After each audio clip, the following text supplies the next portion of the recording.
Ce soir. Et merci aux hommes, particulièrement les jury. Je suis ravie. Donc moi je suis ancienne CSG de la promotion de Toulouse. Et après Bioforce, j'ai décidé de reprendre mes études en master. Donc là actuellement je suis en train de valider un master en genre et égalité femmes-hommes. Donc c'est une question qui me tient très à cœur. Et du coup j'ai décidé de démarcher Amina et notamment des conférences pour parler un petit peu de ce sujet parce qu'on en parle de plus en plus, notamment dans les ONG françaises. Et donc comme le titre de la conférence l'indique, c'est un éclairage par le genre, mais aussi sur le genre, parce que je pense que c'est quelque chose qui doit être compris et dont les enjeux doivent être compris. Donc je tiens à remercier Bioforce, plus particulièrement Amina, et je tiens à remercier Claire aussi pour son intervention. Merci.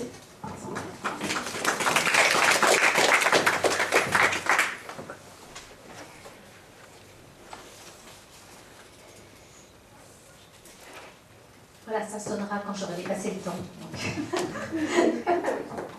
Bonsoir, merci à Bioforce pour la confiance et merci à Elsa Mandroyan qui m'a mis en lien avec Bioforce que je connais depuis très longtemps, peut-être même depuis le début, voilà, quand je suis rentrée du Brésil. Donc je me présente très rapidement. En fait, moi j'ai commencé ma vie professionnelle dans un projet de solidarité internationale au Brésil avec les paysans sans terre, où j'étais partie pour 2 ans et où je suis restée 10 ans. Parce qu'au bout des 2 ans, je me suis aperçue que j'avais l'impression de seulement commencer à comprendre quelque chose de ce pays complexe. Voilà. Donc voilà d'où je parle. Et depuis quelques années, j'ai créé un cabinet conseil sur les questions d'intégration du genre et d'égalité entre les femmes et les hommes. Mais on va définir un peu tous ces termes. Voilà, entre-temps, j'ai fait pas mal de choses différentes. Et je me suis aperçue qu'à travers tout ce que j'avais fait dans ma vie professionnelle, il y avait un fil rouge qui était cette question de la place des femmes, de l'égalité des femmes et des hommes, de la place des hommes bien sûr, et de la question plus globalement qu'on met sous le terme de genre aujourd'hui. Alors c'est une question complexe, donc j'ai essayé que ce soit un peu dynamique et participatif. Voilà, je vois que tout le monde a pris des petits cartons. Vous avez tous des cartons, c'est ça? Voilà. Alors en fait, pour tout vous dire, bien que ce soit moi qui ai proposé le titre, on va partir à l'envers. C'est-à-dire qu'on va partir du genre, on va se poser la question de ce que c'est, et comment ça se manifeste, et quelles sont les manifestations des inégalités dans le monde. Et on va essayer de voir en quoi ça éclaire les questions de développement, et en quoi ces questions de développement éclairées par le genre ont un lien avec la culture, que j'aurais dû mettre au pluriel d'ailleurs, puisque nous allons parler des cultures au pluriel. Et vous m'interrompez à chaque fois, donc il y a à peu près 1 heure de présentation, après il y a 1 heure de débat-question, mais si vous avez une interrogation au milieu, vous m'interrompez, il n'y a pas de souci.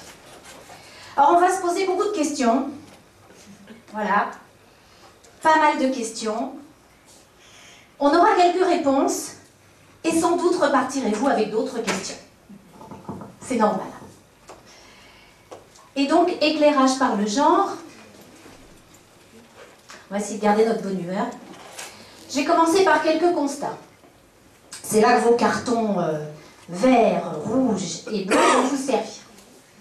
Alors, on va commencer par un quiz. En quelle année la loi garantit-elle? Alors, garantie, je l'ai mis entre guillemets, parce qu'on va voir que la loi le garantit, mais la réalité n'est pas celle-là. L'égalité de rémunération, quel que soit le sexe, et là je parle en France. Oui, mais vous allez voir, je veux bien. Hein. Ah, vous êtes très très fort.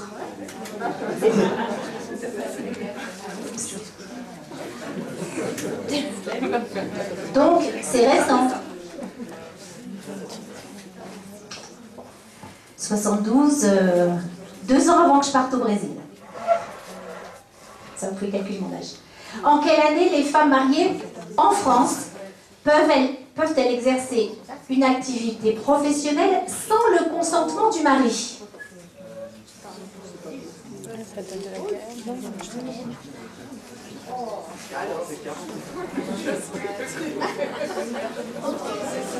J'étais déjà née depuis plus de 10 ans.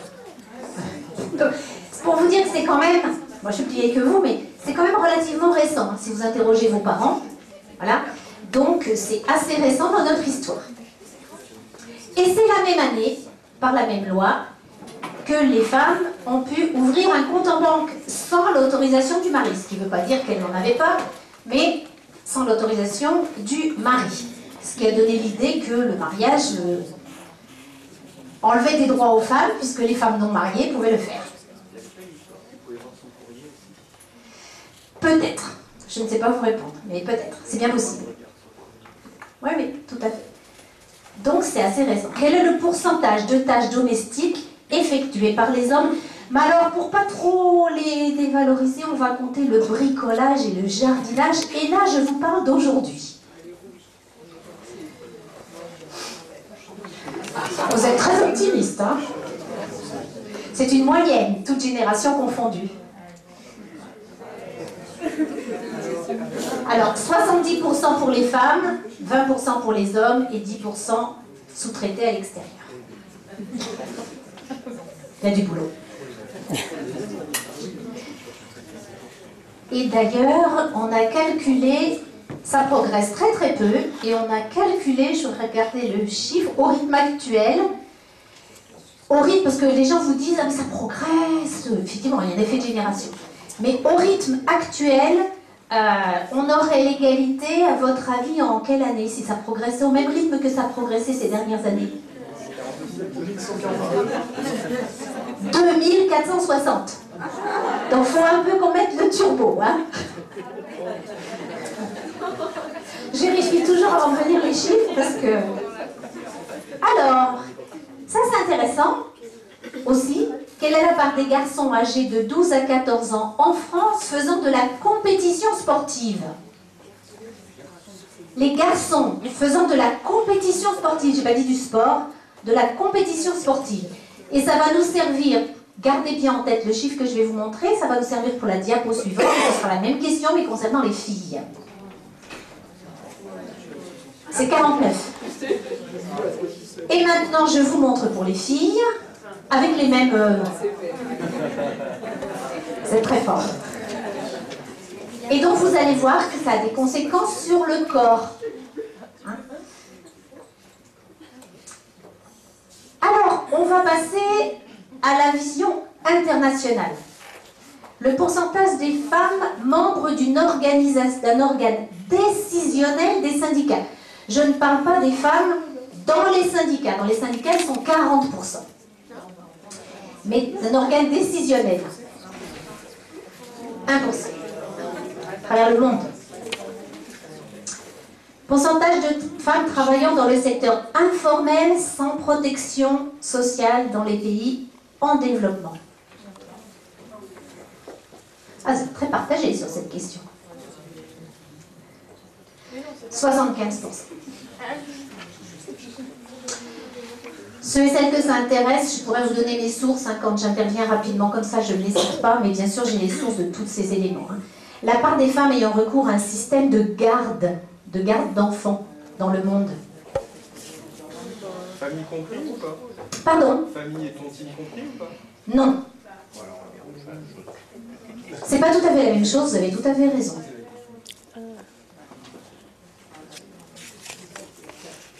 La part des femmes parmi les travailleuses domestiques, puisque moi je ne vous ai pas dit dans ma présentation, je suis vice-présidente de l'ONG qui s'appelle ActionAid France pour des peuples solidaires. Et donc on a une campagne actuellement sur le travail domestique à travers le monde, avec en particulier la ratification d'une loi de l'OIT, la loi 189, sur le travail domestique digne pour les travailleuses domestiques à travers le monde. Voilà, et je représente la France au niveau international et pour le Brésil.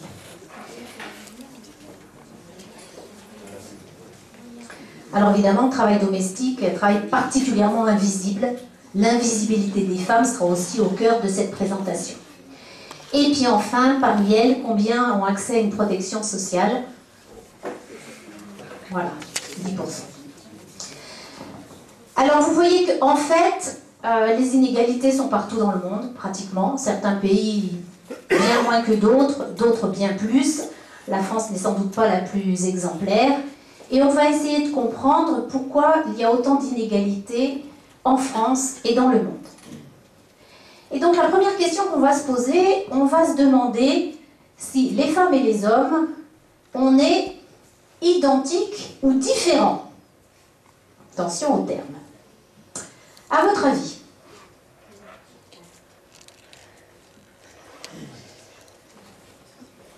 on est identique ou on est différent? On est différent. On est différent. Quand je rentre dans une pièce, on voit, on ne se trompe pas entre les femmes et les hommes. Je fais une petite précision. On ne va pas aborder dans cette conférence, parce que c'est un sujet à part qui est complexe, c'est un sujet à part, on ne va pas aborder ni les questions d'intersexe, ni les questions de transgenre, qu'on appelle parfois transsexuel. On n'abordera pas ces questions parce que c'est un sujet à part, mais on ne les oublie pas parce que c'est un vrai sujet. Donc je simplifie, on va partir sur la bicatégorisation, mais en sachant que ce n'est pas la seule forme possible. Donc on a des chromosomes qui sont différents, on a des hormones qui ne sont pas les mêmes, et on a des caractères sexuels primaires et secondaires qui ne sont pas les mêmes non plus, donc nous sommes bien différents. Et là, je vous invite à ne pas confondre quelque chose... Je bouge trop pour la caméra, non? Non, non. C'est juste qu'elle aurait de la lumière. J'avais oublié.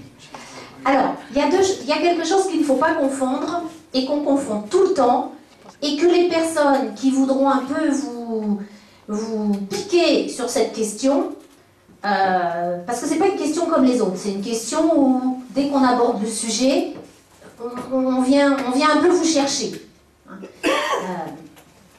Parfois même entre la poire et le fromage, alors que vous n'avez absolument pas le temps d'expliquer pour qu'il y ait une vraie compréhension du sujet. Et donc, on vous dit, mais enfin, soyez sérieuse, on ne peut pas être égaux puisque nous sommes différents. Ça, on vous le dira tout le temps dès que vous abordez le sujet. Donc, il ne faut pas confondre égal, qui est le contraire de inégal. Alors, dit comme ça semble évident, mais vous allez voir que ça ne l'est pas. Donc, j'ai bien mis 2 traits rouges, et on rentre dans un autre ordre conceptuel, où identique est le contraire de différent. Donc, vous voyez bien qu'on peut être égaux et différents. Alors, l'autre jour, quelqu'un de très connu, je ne vais pas dire son nom, je ne vais pas lui faire honte, qui est un grand scientifique qui travaille sur les bio-nanotechnologies, m'a dit, enfin, Madame Morando, soyez sérieuse, on ne peut pas être égaux, on est différents. Donc je lui ai répondu, très bien, ça veut dire que je suis une grande femme noire et vous, vous êtes un petit homme blanc.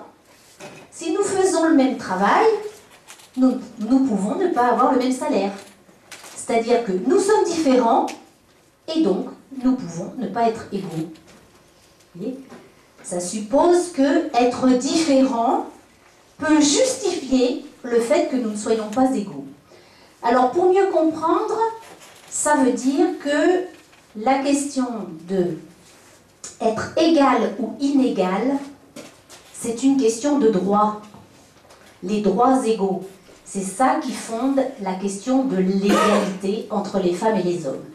Et ça n'a rien à voir avec le fait d'être petit, grand, gros, noir, blanc ou jaune. Ça n'a rien à voir, ce sont 2 ordres différents. Voilà, ça arrive parfois, vous voulez monter dans le train, vous avez une grosse valise, il y a un grand costaud qui arrive derrière vous et qui dit bah, « je vais vous la monter ». Quoique maintenant, comme vous voulez être notre égal, bah oui, si je fais le même boulot, je veux le même salaire. Ça ne veut pas dire que je ne suis pas différente de vous. Et vous êtes 10 fois plus costaud, donc si vous voulez monter ma valise, c'est avec plaisir. Et ça n'a rien à voir. On confond tout le temps, et ça, il ne faut pas le confondre.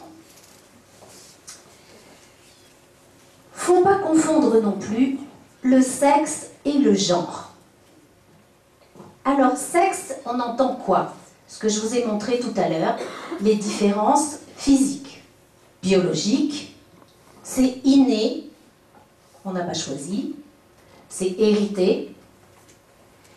Immuable, je l'ai mis entre guillemets pour les raisons que je vous ai dites tout à l'heure, c'est-à-dire qu'on sait que ce n'est pas tout à fait immuable, mais on n'aborde pas cette question aujourd'hui.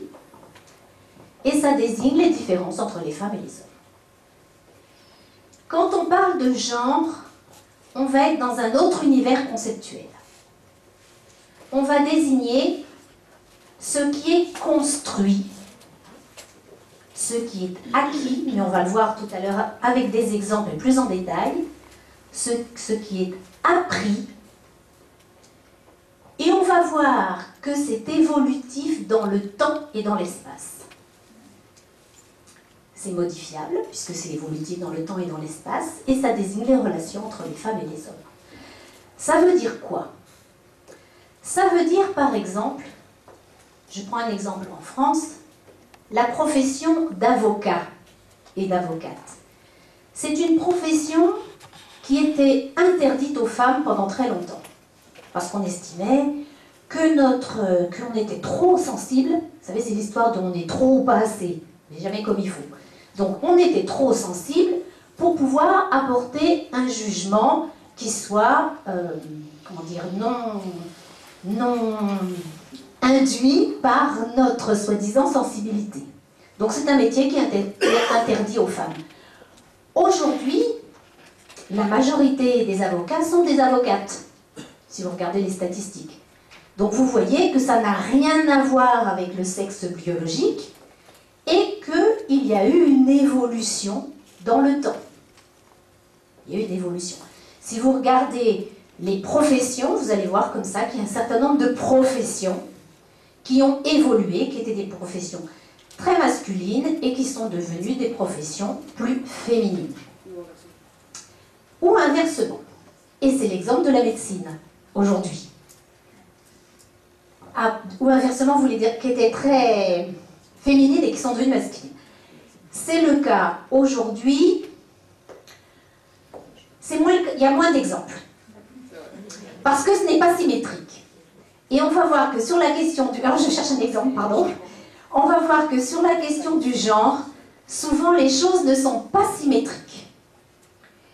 Il y a moins d'exemples de professions qui sont devenues féminines. Il y a moins d'exemples qui sont devenues masculines, pardon, il faut que j'inverse. Il y a moins d'exemples, et on verra tout à l'heure pourquoi. Mais il y en a quand même. Par exemple, la profession de sage-femme, qu'on appelle sage-femme, puisque, je ne sais pas si vous savez, mais celle qui est sage, c'est-à-dire qui acquiert, dans le sens antique du terme sage, c'est-à-dire la sagesse antique, qui acquiert la connaissance d'être mère, c'est la femme qui accouche. Et par extension, on a appelé la personne qui était à ses côtés, que ce soit un homme ou une femme, sage-femme. Donc on peut être un homme, sage-femme. Sauf que les hommes ont revendiqué le terme de maïeuticien. Voilà, ça fait un peu plus chic. Mais, et non, justement, le terme de sage-femme est resté. Voilà. Mais il existe. Et certains hommes qui revendiquent le terme de sage-femme. Alors, c'est pas tout à fait symétrique, et on verra pourquoi. D'ailleurs, plus de filles tentent d'intégrer des métiers plutôt masculins que de garçons tentent d'intégrer des métiers féminins, et on verra pourquoi tout à l'heure. Mais c'est une très bonne remarque. Dans l'espace, si je vous dis en France, bon, ça se fait plus beaucoup de tricoter, mais qu'est-ce qui tricote? Plutôt les femmes, plutôt les hommes? Plutôt les femmes. Et on m'a raconté l'autre jour qu'en Bolivie, il y a des Boliviens parmi vous? Non? En Bolivie, pour qu'un jeune homme puisse demander la main de la jeune femme qu'il aime au papa de celle-ci, il faut qu'il apporte la preuve qu'il se soit au moins tricoté lui-même un pull-over. C'est quand même un homme, ça ne change rien. Vous voyez ce que je veux dire? Et donc, ça veut dire que dans l'espace, eh bien, qu'on soit un homme ou une femme, les activités selon le genre ne sont pas les mêmes. Et les hommes qui tricotent sont toujours des hommes, et les femmes qui font un métier d'homme restent des femmes, dans la majorité des cas. Est-ce que c'est clair, ça? Alors, je vous passe une vidéo qui va résumer ce que j'ai dit. Et là, il faut que j'appuie sur quelque chose. Aujourd'hui, on met le genre à toutes les sauces. Le moment où on en a le plus entendu parler, C'était en 2013, avec les ABCD de l'égalité, quand on nous avait évoqué une certaine théorie du genre, comme si cela n'était qu'une opinion étrange qui serait dangereuse pour nos enfants. Mais alors, c'est quoi le genre? Loin d'être une biologie modifiée, le genre est avant tout un outil conceptuel utilisé par les chercheurs qui travaillent sur les rapports femmes-hommes. Ce concept a été développé dans les années 50, d'abord en psychologie, puis en sociologie et en sciences humaines et sociales. Dans les années 70, la notion de genre a été reprise par les féministes qui différencient le sexe et le genre. Le sexe, c'est ce qui touche au biologique, à la nature. Le genre, c'est ce qui renvoie à la culture, au social, à l'éducation, bref, au non-biologique. Cette différenciation, elle a été amenée par le féminisme constructiviste. Il y a en effet une construction sociale du genre, c'est-à-dire que c'est la société qui attribue à chaque sexe un genre. Ainsi, on dit que les filles sont douces et que les garçons sont bagarreurs. Cela influe sur les normes genrées aussi, qui évoluent en fonction des époques et des lieux. Par exemple, si les chaussures à talons ont été inventées pour les hommes qui montaient à cheval, ce sont majoritairement les femmes qui en portent aujourd'hui. Le genre est donc un bon outil pour comprendre que les différences entre femmes et hommes, du moins autres que celles qui sont anatomiques, ne sont pas naturelles, mais sont issues d'une construction sociale. C'est imposé par la société. On donne un livre et du rose à une fille, et un camion et du bleu à un garçon. Tout ça, ça vaut aussi pour son identité sexuelle. Certains grandissent avec le genre qui leur a été attribué à la naissance, d'autres s'en détachent. Au final, on est qui on est, sans jugement sur son genre.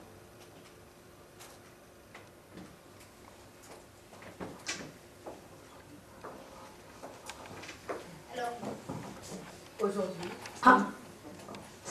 Alors c'est très important, puisqu'il y a eu une polémique en France il y a quelques années sur ce qu'on a appelé la théorie du genre, alors qu'il n'y a pas de théorie du genre, il y a des études de genre, il y a le concept de genre, il n'y a pas de théorie, où on voulait nous faire croire qu'on allait tous devenir pareils. Et au contraire, vous avez vu, on est qui on est, voilà, on peut être différent. Alors je résume, le genre, ce n'est pas le sexe biologique, ce n'est pas les femmes, ce n'est pas les affaires sociales et la santé, c'est une construction sociale, des relations femmes-hommes et un processus de transformation sociale. Et j'insiste sur le fait que c'est évolutif dans le temps et dans l'espace. Et là, je vous fais un petit clin d'œil par rapport aux cultures. C'est évolutif dans le temps et dans l'espace. Et donc c'est modifiable. Voilà. Et ça a un lien avec les cultures qui, elles aussi, évoluent dans le temps et dans l'espace et sont modifiables. Alors, je reviens sur le fait que, identique, différent, par contre, on continue à dire les femmes peuvent faire deux choses en même temps, les hommes non. Vous l'avez sans doute entendu. Les femmes sont de meilleures infirmières que les hommes, vous l'avez peut-être entendu. Et les hommes ont un cerveau plus apte que celui des femmes au raisonnement mathématique. On l'entend, on l'entend. On va voir si c'est vrai. Alors pourquoi? Le cerveau.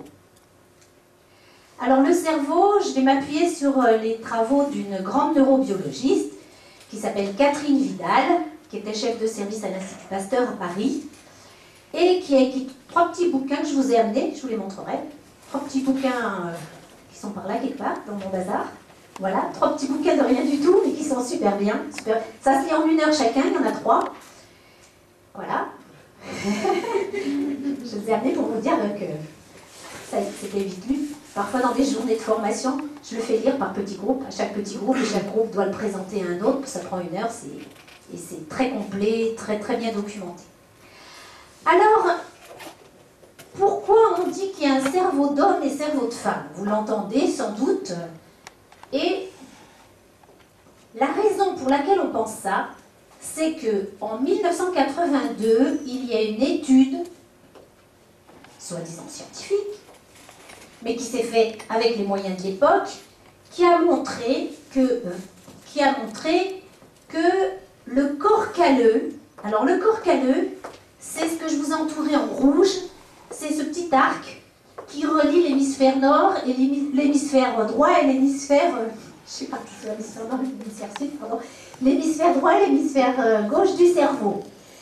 Et on a observé avec ces 20 cerveaux que ce corps calleux, il était plus épais chez les femmes que chez les hommes. Donc au lieu de se dire que si on fait plusieurs choses à la fois, c'est juste parce qu'on est débordé, on a dit c'est le cerveau. Voilà l'explication. Sauf que c'était 20 cerveaux conservés dans le formol. Et on a refait l'expérience, suite aux travaux de Catherine Vidal, entre 1997 et 2008, mais là on l'a fait sur 2000 cerveaux et grâce à l'IRM, sur des cerveaux vivants. Et là, on s'aperçoit de quoi, à votre avis? C'est la même chose. Mais on continue, comme cette expérience précédente, elle avait eu un grand impact, parce que du coup, ça expliquait qu'on pouvait faire deux choses à la fois et qu'il n'y avait rien à remettre en cause. C'est pas qu'on était débordé, c'est juste que notre cerveau, dont personne ne pouvait rien. Et donc, on continue à le penser. Alors que nos cerveaux sont identiques, sauf en ce qui concerne l'hypophyse, qui est la partie du cerveau qui va impacter sur les cycles des femmes. À part cette hypophyse, nos cerveaux sont les mêmes, et surtout ce corps calleux. Donc, c'est pas le cerveau.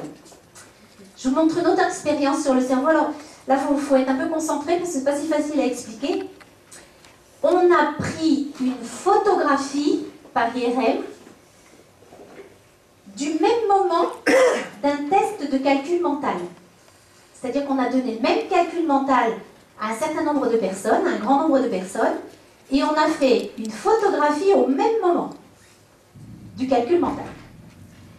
Et donc, en haut, nous avons les femmes. Donc, les petits points que vous voyez qui sont éclairés en vert et en rouge, c'est les zones du cerveau qui ont été activées au même moment du calcul mental. Les synapses, vous savez, qui font communiquer les neurones. Et donc, regardez les femmes en haut et regardez les hommes en bas. Qu'est-ce que vous pouvez en déduire? Pardon? Oui, c'est pas du tout les mêmes endroits. Et en ce qui concerne les femmes et les hommes, pour comparer, aucun identique. C'est comme nous. On reconnaît les visages, il n'y en a pas de pareil. Il n'y a pas de logique. Regardez, il y a plus de différence entre deux cerveaux de femmes qu'entre un cerveau d'homme et un cerveau de femme. Vous voyez? C'est clair pour vous? Donc la variabilité entre les individus d'un même sexe égale ou dépasse la variabilité entre les sexes. Donc ça, c'est une donnée fondamentale. Alors, d'autres expériences ont été faites. Alors là, attention, parce qu'il y a un biais, et c'est ce que l'expérience voulait montrer.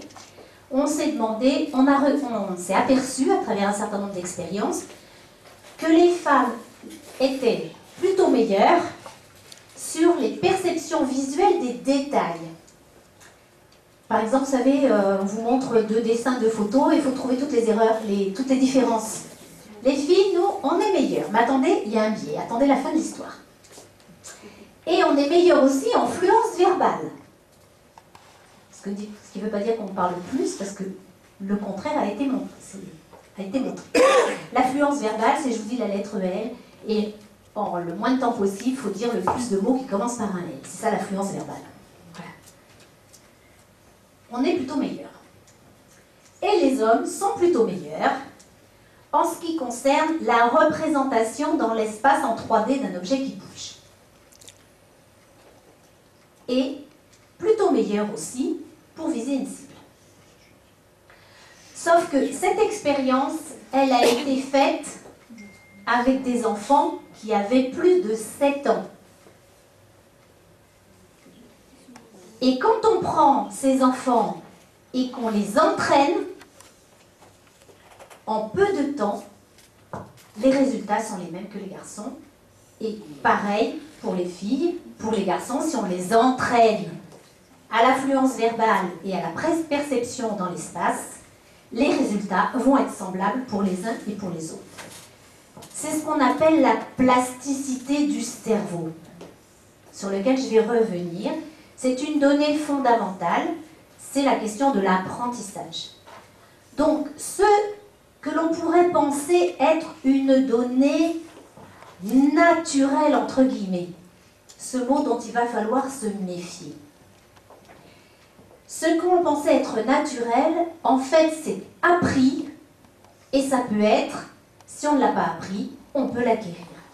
Des expériences ont été faites sur des personnes qui passaient l'examen pour être chauffeur de taxi à New York, où il fallait mémoriser un très grand nombre de rues et leur localisation dans l'espace.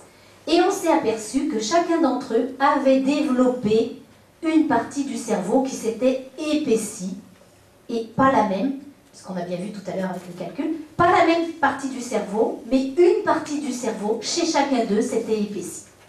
On le vérifie chez les pianistes. Et par exemple, moi qui ne sais pas jongler, si je voulais me mettre à jongler, ben, il y a une partie de mon cerveau qui se développerait. Donc ça veut dire qu'à partir de l'âge de 7 ans, quelque chose s'est passé qui a fait qu'on trouve cette différence entre les filles et les garçons, qui n'est pas irréversible du tout. Et ça m'amène à vous parler de ce test qui a été fait dans des classes. C'est un test qui a été fait de façon scientifique, hein, c'est-à-dire reproduit de nombreuses fois. Et ce n'est pas une observation que j'ai faite dans une classe, c'est un test qui est fait dans des conditions scientifiques et où on a dit, donc on a mis 2 classes en parallèle à chaque fois, et on a dit, dans une classe, on a dit, je vais vous donner un exercice de géométrie. On donne le même exercice dans la classe d'à côté, composé de la même manière, filles, garçons, etc. Et on dit, je vais vous donner un exercice de dessin. C'est le même exercice. Quand on dit c'est de la géométrie, les garçons réussissent mieux que les filles, et quand on dit que c'est du dessin, les filles et les garçons réussissent aussi bien. C'est ce qu'on appelle la prophétie autoréalisatrice. C'est-à-dire que si j'ai entendu que les maths c'était pas pour les filles, que les filles étaient pas bonnes en maths, que les garçons étaient meilleurs, si je parle de géométrie, mon cerveau va s'adapter et je vais réaliser la prophétie de moins bien réussir. Donc ça, c'est quelque chose de un peu troublant, mais très important. Et donc, quand on est, en fait, à la naissance, nous n'avons que 10% des connexions neuronales. Ça nous permet de manger, de pleurer, de bouger, guère plus. Et puis, nous allons acquérir les connexions neuronales tout au long de la vie, c'est la plasticité du cerveau. Et je vous raconte l'expérience du pyjama jaune, qui est mon expérience préférée. Quand je co-anime une formation, je me bagarre toujours pour que ce soit moi qui la présente, parce que je la trouve vraiment très intéressante. On a passé, donc c'est l'expérience qui est très connue, enfin dans notre domaine, de Condry et Condry. Vous la connaissez cette expérience? Non? Et donc, donc elle a été faite dans des conditions scientifiques, je ne répète pas. On a passé une photo d'un bébé dans un pyjama jaune, hein, pour ne pas induire si c'était une fille ou un garçon. Et on l'a passé à chaque fois dans 3 salles différentes. Et on a dit, dans la première salle, on a dit, ce petit garçon, il pleure, à votre avis, qu'est-ce qu'il a? Dans la deuxième, on a dit, cette petite fille, elle pleure, à votre avis, qu'est-ce qu'elle a? Et dans la troisième salle, on a dit, ce bébé, il pleure, à votre avis, qu'est-ce qu'il a? Et donc, on a retenu, dans la recherche scientifique de sociologie, on a retenu ce qui faisait consensus. Pas tout ce qui avait été dit, ce qui faisait consensus. Alors, à votre avis, ce petit garçon, qu'est-ce qu'il a? Pourquoi il pleure? Il a faim. Oui, ça a fait consensus. Et autre chose? On va retenir 2 choses à chaque fois. Il a... Dites. Il a... Non. Non. Il est en colère. Et on va voir que la colère est l'émotion, surtout en Occident, l'émotion qui est tolérée en public pour un homme. Oh pardon, je voulais passer à la fille. Alors, cette petite fille, qu'est-ce qu'elle fait consensus? Pourquoi elle pleure? Non. Elle veut un câlin. Elle veut un câlin. Et Autre chose? Non. Elle est triste, elle veut un câlin. Oui. Elle fait un caprice. Elle fait mal, elle a mal. Oui. En fait, elle a eu peur de quelque chose. Donc ça veut... Ah, et le troisième groupe, avant je ne présentais pas le troisième groupe. Maintenant je présente parce que je trouve que c'est quand même assez intéressant. Le troisième groupe, qu'est-ce qu'a fait le consensus? Là c'est compliqué à trouver, c'est pour ça que je ne le faisais pas avant, mais je trouve que c'est intéressant. Le troisième groupe a dit, bah, si vous ne nous dites pas si c'est une fille ou un garçon, on ne peut pas vous répondre. Avant je ne le disais pas parce que j'allais au plus vite, mais... Ce qui veut dire que la réponse, oui, ouais, c'est pas hier. Hein. La réponse de l'adulte qui s'occupe de l'enfant, elle va être genrée. C'est-à-dire, on va adapter notre réponse à ce que l'on pense être le désir de l'enfant, sauf que ce désir, il est genré pour nous. Voilà. Si c'est un garçon, peut-être qu'il a eu peur de quelque chose, mais on va plutôt penser qu'il a faim. Donc la réponse de l'adulte ne va pas être le même. Et donc je vais vous parler tout à l'heure d'une anthropologue très importante pour ces questions de genre, qui avait remarqué en Afrique, qui faisait une étude sur complètement autre chose. Elle faisait une étude sur la façon de travailler dans les champs, etc. Et elle avait remarqué que les femmes qui avaient leur bébé dans le dos, quand elles plantaient, quand elles semaient, pardon, à certains moments elles s'arrêtaient, et d'autres moments elles s'arrêtaient à la fin de la ligne. Et parfois elles s'arrêtaient au milieu. Et elle s'est dit, tiens, peut-être qu'elles n'ont pas assez de graines. Donc elle les a interrogées systématiquement. En fait, quand dans leur dos, c'est un petit garçon qui pleurait, elle s'arrêtait immédiatement pour l'allaiter. Quand c'était une fille, elle s'arrêtait au bout de la ligne. Avec l'idée qu'un petit garçon, il ne faut pas qu'il ait de frustration, et que les petites filles, il fallait au contraire qu'elles puissent endurer davantage de frustration. C'est l'explication que ces femmes-là ont donnée. Tout ça, c'est sans jugement, bien évidemment. Hein. C'est des constatations. Alors, on va voir que, puisque ce n'est pas le cerveau, puisque c'est pas notre cerveau, d'où viennent ces différences? Et donc là, on va mettre les lunettes du genre. Alors, je vous les ai apportées.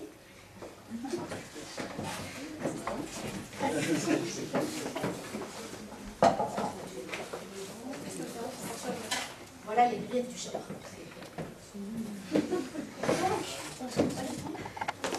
Donc, quand je fais des formations plus longues, on se passe les lunettes et puis on dit, ben voilà, sans me préoccuper du genre, voilà ce que j'ai vu, ce que j'ai vécu, et avec les lunettes du genre, je raconte la même histoire, mais autrement. Donc on va essayer de chausser les lunettes du genre et de voir comment on voit le monde avec le genre. Et on va voir qu'on est tous différents, hein, je le rappelle, c'est pas pour être tous pareils. Et là, je vais vous montrer des jeux. J'ai pas une assistante. Et vous allez me dire à qui vous l'offrez.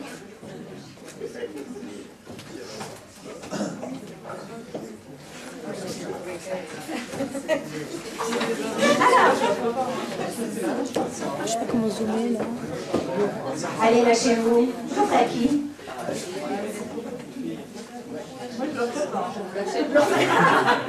Ah, alors vous allez offrir celui-là?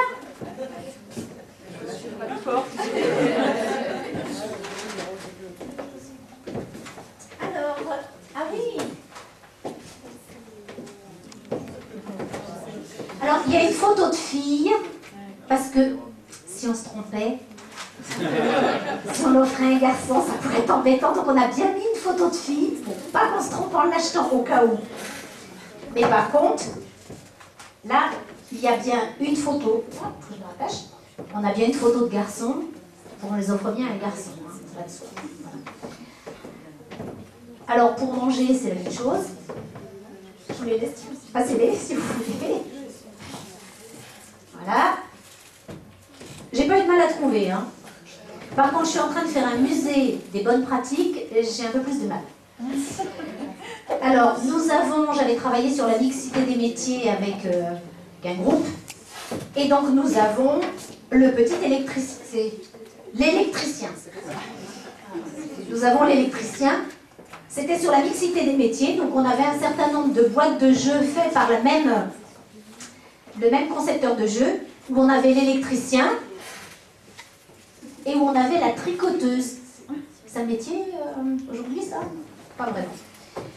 Les jeux, pareil, c'est pratiquement le même jeu, d'ailleurs c'est un super jeu, c'est pratiquement le même jeu, mais il y en a un qui est axé sur les compétences des garçons, etc. Puis bon, il est bleu, hein, ça ne se trompe pas.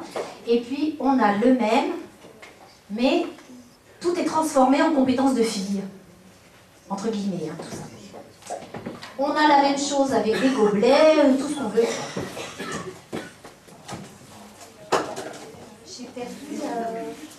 c'est là. Alors, à qui je l'offre?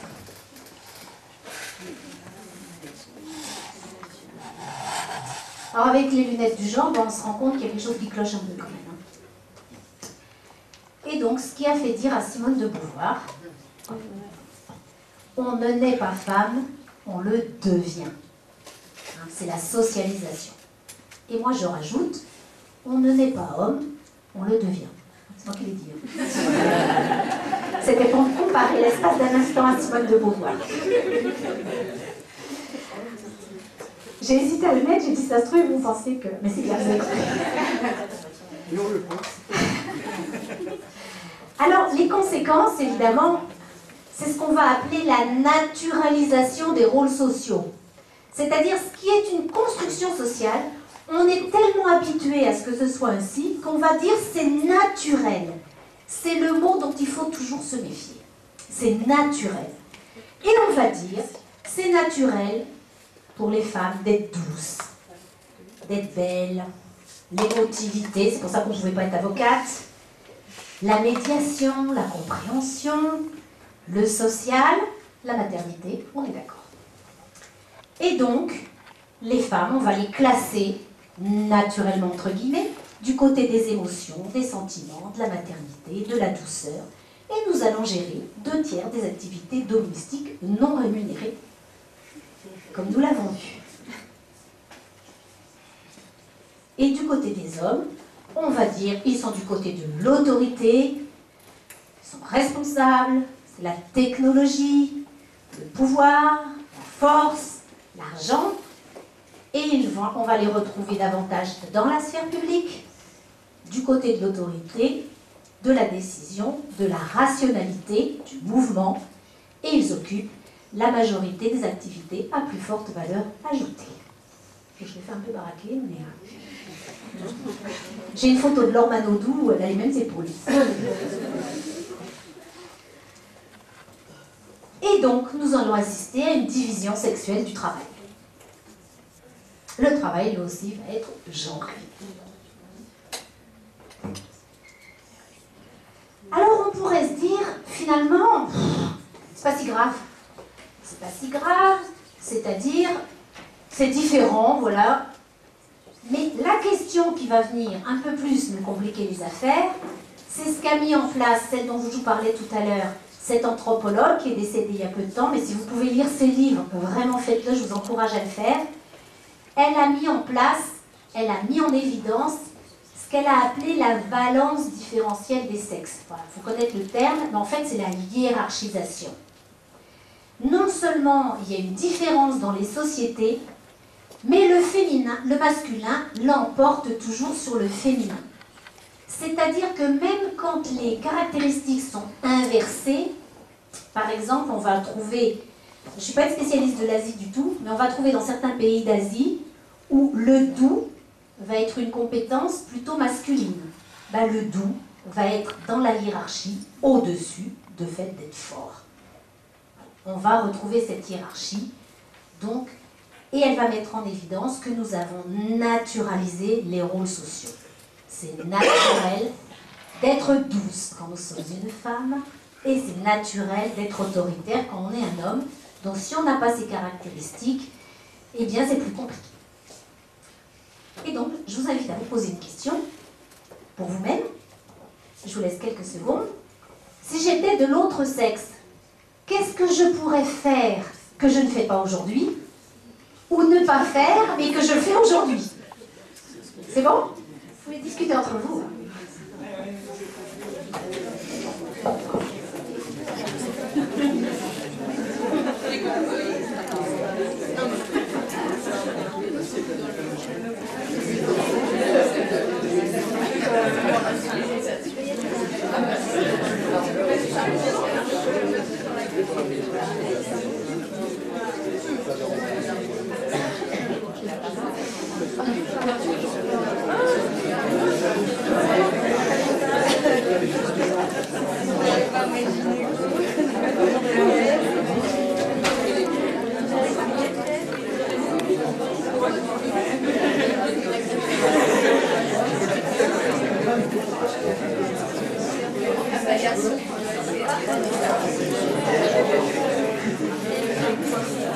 Acheter un vinegar.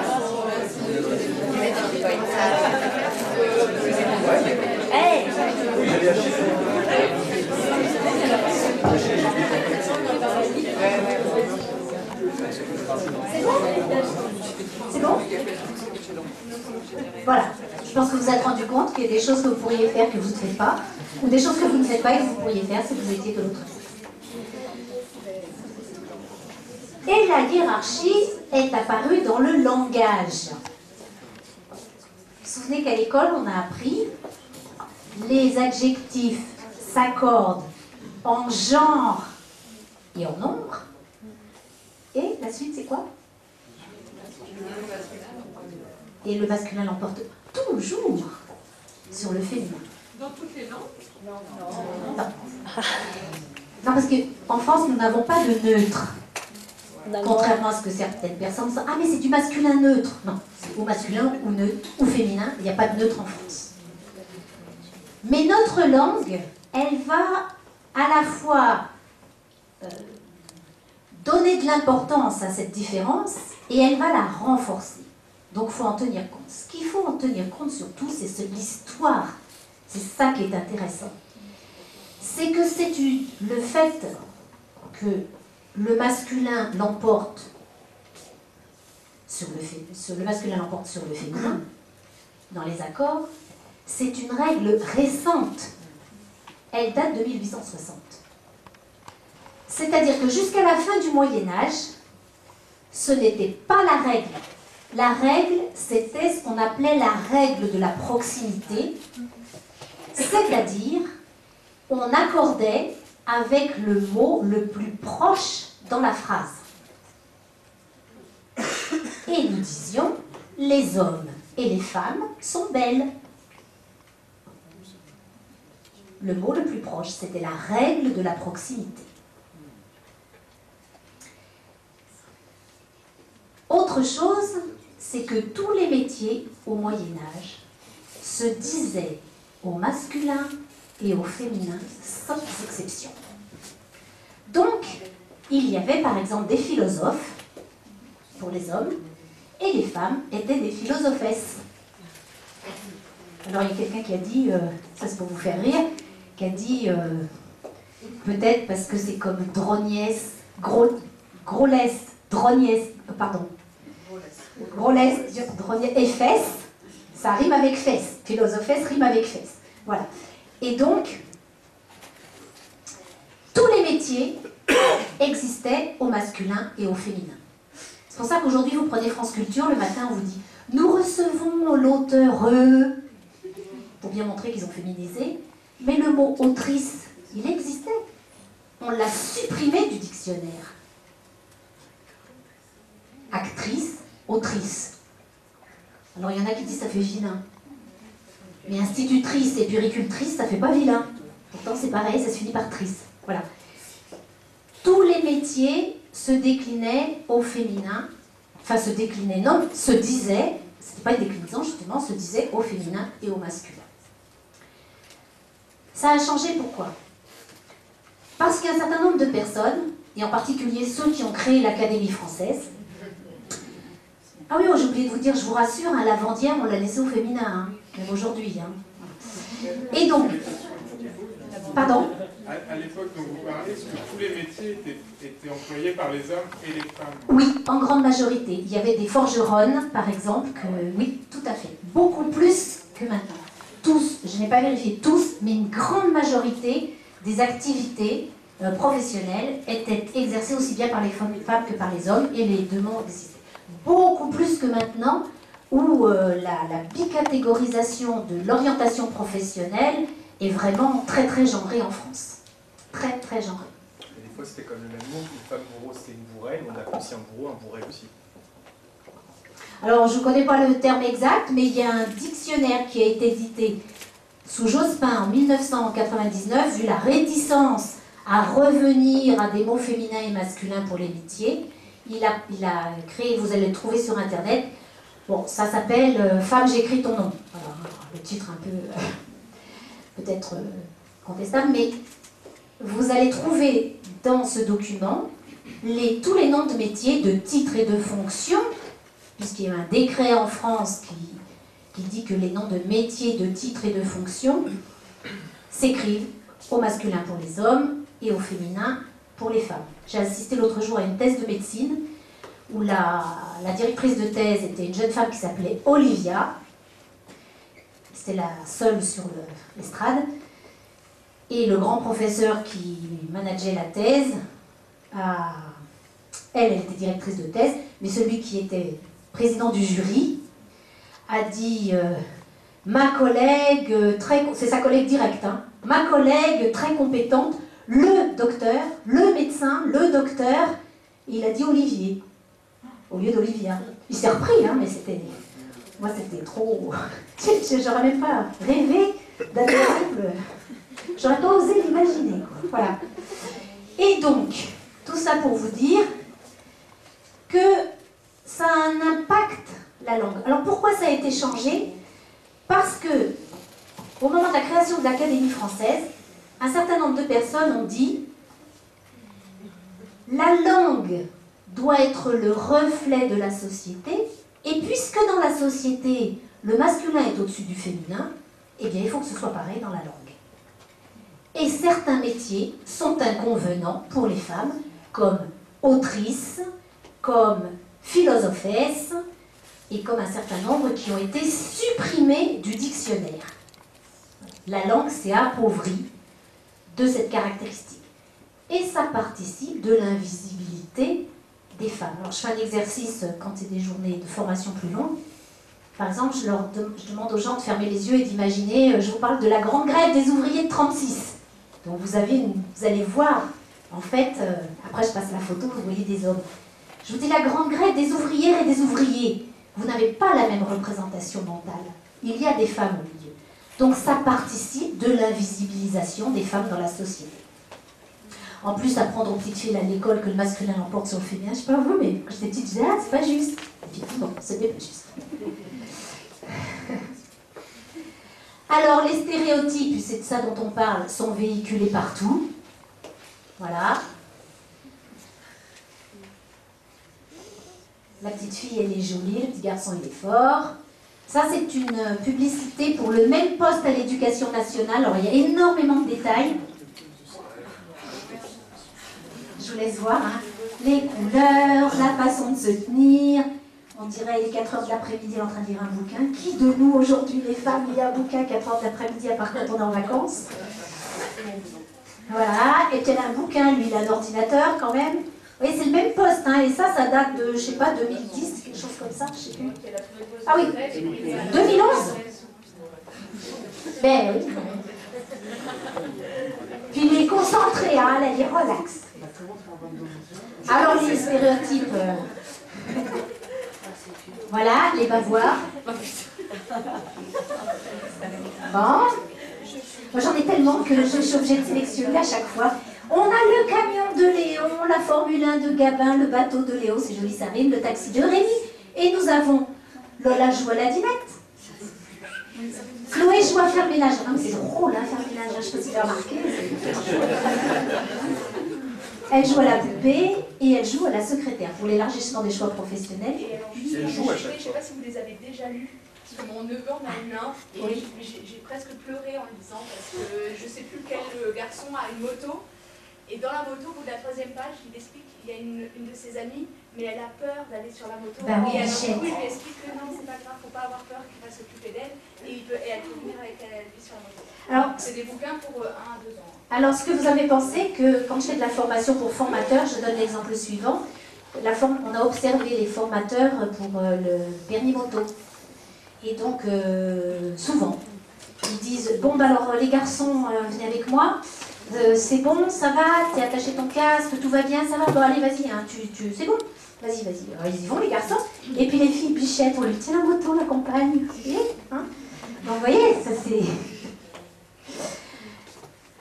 Et voilà, là c'est pareil, c'est pour des conducteurs, c'est pour le même poste. Hein. Grâce à vous, cet homme peut aller au foot, au cinéma, au restaurant, où il veut, quand il veut. Et grâce à vous, cette femme peut aller chercher ses enfants à l'école jusqu'à...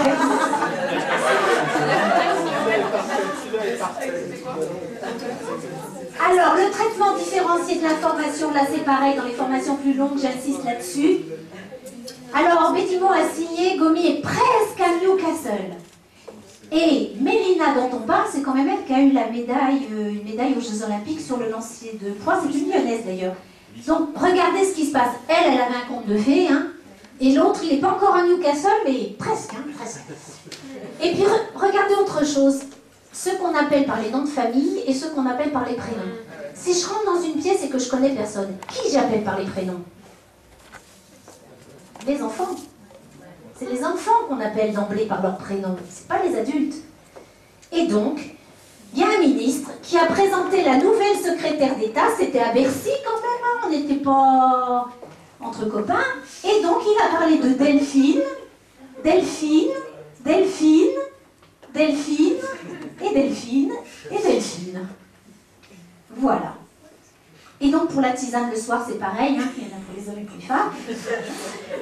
Alors celle-là, je m'arrête un instant. Alors.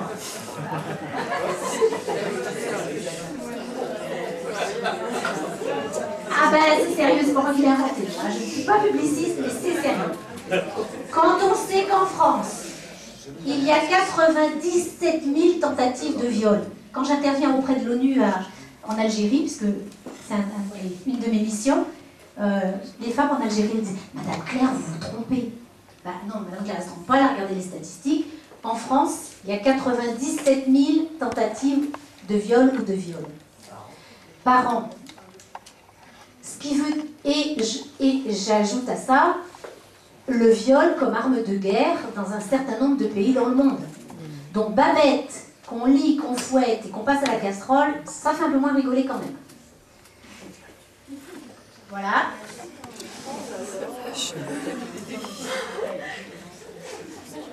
Alors, je tiens à dire que dans la littérature enfantine, il y a actuellement une régression. Mais il y a aussi des bonnes pratiques. Je n'aurai pas le temps de vous les montrer toutes. Il y a des éditeurs qui se sont emparés de la question. Et il y a même plusieurs éditeurs à qui j'ai proposé mes services pour relire avant publication, pour débusquer les stéréotypes. Parce que le propre des stéréotypes, c'est qu'on ne s'en aperçoit pas forcément. Ou que ça nous fait rire. Et c'est bien, dans un premier temps, ça nous fait rire, on comprend bien. Donc là, l'histoire pour les filles, l'histoire pour les garçons. L'alphabet pour les garçons, l'alphabet pour les filles. Voilà. Alors, comment on va regarder les questions de développement avec le genre? Alors, je passe vite parce que je pense que vous avez beaucoup d'éléments pour décrypter. Auparavant, on parlait de femmes et développement. Et c'est un progrès, hein. Je ne suis pas en train de critiquer, parce que moi-même, j'ai vu les évolutions. Et donc, on cherchait à compenser des inégalités entre les femmes et les hommes. Et encore une fois, je ne dis pas que c'était une mauvaise chose. Vous allez voir qu'aujourd'hui, on prend les choses un peu autrement. Et ça ciblait les femmes. On cherchait à permettre aux femmes d'accéder à certaines activités ou à certaines responsabilités à travers des projets femmes et développement. Les microcrédits pour les femmes, un certain nombre de choses comme ça. Et aujourd'hui, on parle davantage de genre et développement. C'est pour ça qu'on arrive à la question du développement à la fin. Ça cible les femmes et les hommes. Et ça modifie des rapports sociaux inégaux. Donc le regard, il est avec les lunettes du genre. On ne va pas regarder seulement les femmes, on va regarder ce qui se passe avec le concept de genre sur les relations sociales entre les femmes et les hommes.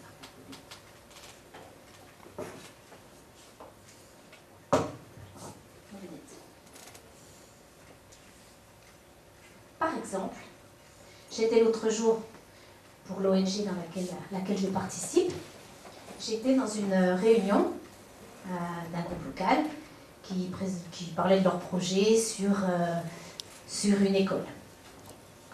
Et puis moi, quand j'ai les lunettes du genre qui sont un peu là tout le temps, j'ai dit « Ah ouais, c'est super votre projet, il y a autant de filles que de garçons. Ah bon, on sait pas. Ah zut, c'est dommage, pourquoi vous n'avez pas une petite idée ?» Il y a quelqu'un qui dit bah, « Je pense qu'il y a plus de garçons en fait. » Ah, il y a plus de garçons. Et donc on a discuté de ça un grand moment, jusqu'à s'apercevoir que finalement cette école, qui est super, finalement, elle renforce les inégalités entre les filles et les garçons, puisque les filles y accèdent beaucoup moins que les garçons. Vous voyez ? Donc ce que l'on pensait être une bonne idée au départ, une école, rien de mieux, finalement, on ne s'est pas posé la question de regarder et de compter, et voilà, mon temps est terminé, de compter s'il y avait plus de filles que de garçons. Et ça nous a empêchés de nous poser la question de savoir pourquoi les filles viennent moins. C'est ça la question. Est-ce qu'elles ont peur sur le trajet, parce que le trajet n'est pas sécurisé? Est-ce qu'il n'y a pas de toilette à l'école et que c'est plus compliqué pour elles? Est-ce que c'est parce qu'elles doivent travailler et s'occuper des petits, de leurs frères et sœurs plus petits? Quelle est la raison? Et on va regarder comment sont organisées les choses entre les femmes et les hommes pour qu'il y ait un impact pour créer de l'égalité en regardant ce qui se passe au niveau du genre et pas seulement des femmes. Alors je vais vous proposer 2 exemples et vous allez me dire si à votre avis il s'agit de femmes et développement ou genre et développement. J'ai pris quelque chose de très facile. Quand c'est une formation longue, il y en a des difficiles, mais là j'ai pris les plus faciles. Alors, on se pose la question. Le projet organise des sessions de sensibilisation sur la transmission du VIH et la contraception à destination des femmes. On est dans femmes et développement ou genre et développement? C'est très très fort. Le projet met en place des activités permettant de déconstruire les stéréotypes sur la masculinité afin d'impliquer les hommes dans la santé sexuelle et reproductive. C'est très très fort. Je vous passe une petite vidéo de quelques minutes sur l'intersectionnalité, ça c'est très important. Donc, et j'arrive à la fin.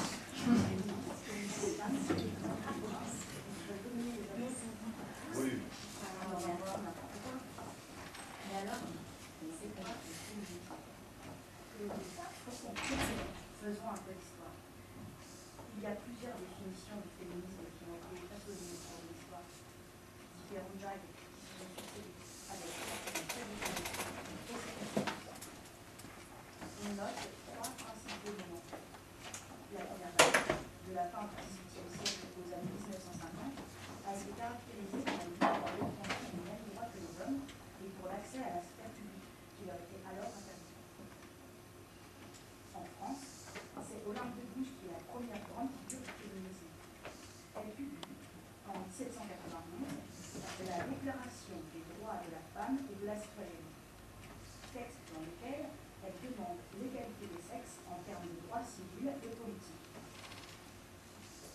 La séparation entre la sphère publique, plutôt réservée aux hommes, et la sphère privée, plutôt réservée aux femmes, s'est accentuée peu de temps après avec l'entrée en vigueur du Code civil de Napoléon en 1804.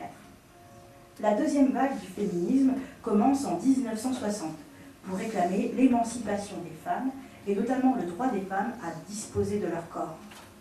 Grâce à ces luttes, de nombreux droits ont été acquis. Plus récemment, la question de l'intersectionnalité a émergé de mouvements afroféministes. L'intersectionnalité est un concept qui permet de mettre en lumière la situation spécifique de personnes vivant plusieurs discriminations à la fois, liées à leur race, à leur classe, à leur genre, à leur orientation sexuelle, à leur handicap, etc., etc. Ces discriminations peuvent se croiser et se renforcer. Par exemple, une femme noire subit à la fois du racisme et du sexisme. Et les situations d'oppression qu'elle vit sont différentes du racisme que vit un homme noir et du sexisme que vit une femme blanche. Le féminisme a permis de grandes avancées pour la cause des femmes.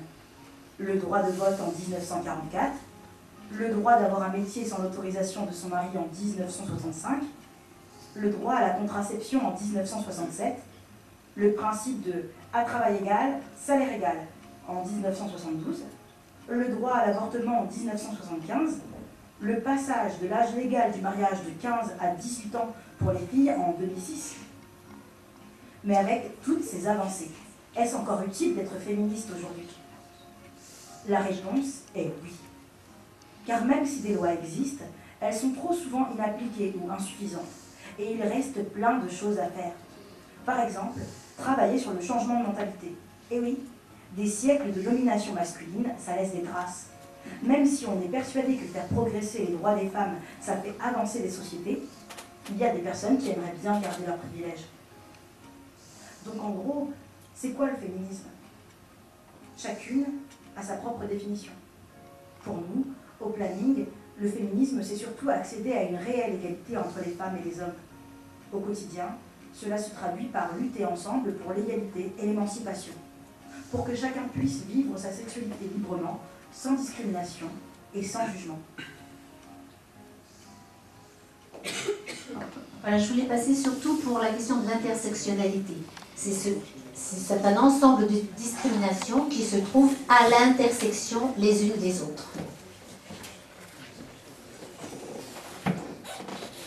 Alors, je vous ai mis une liste sur l'intégration et après j'arrête dans les Alors, il y a un terme très important, c'est que l'égalité entre les femmes et les hommes, c'est pas un sujet à part, c'est comment on intègre ce sujet dans ce qu'on fait. C'est ce qu'on appelle le gender mainstreaming. C'est par exemple, on regarde un budget et on regarde si le genre est pris en compte. Par exemple, dans les budgets municipaux, on regarde, on calcule quelle est la part pour les sports masculins en euros et la part pour les sports féminins en euros. Et on compare. C'est intégrer le genre dans ce qu'on fait. Et donc, on se pose des questions pour savoir ce qu'il faut faire avant la mise en œuvre d'un projet, quand le projet où sera, avec qui le projet est en lien, les objectifs, etc. Et pour chaque point du projet, on va se poser la question de mettre nos lunettes et de regarder ce qui se passe pour les femmes et pour les hommes.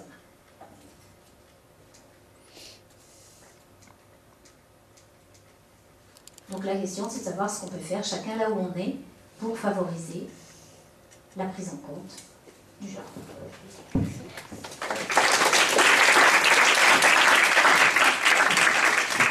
Vous avez une question ?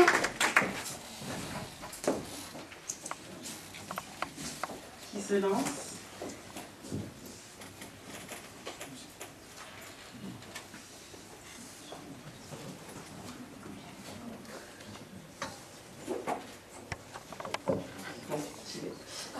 Donc vous avez travaillé avec les députées algériennes sur comment elles pouvaient prendre en main leur poste en tant que femmes. Quel est le bilan de ce projet? Comment elles ont accepté, et comment les hommes en fait ont accepté en fait ces femmes au sein de l'Assemblée nationale algérienne? Alors il y a plusieurs niveaux de réponse. Ce qui est toujours compliqué pour un certain nombre de personnes qui ont des, on va dire, le mot privilège, en quelque sorte, ce qui était considéré par eux comme un privilège, de voir arriver des femmes, c'est pas forcément très simple. Et ce n'est pas simple non plus pour un certain nombre de femmes. Je m'explique. La première réunion où il y a eu cette formation sur l'intégration du genre avec les députées algériennes, avec un groupe de ces députés, tout partis confondus,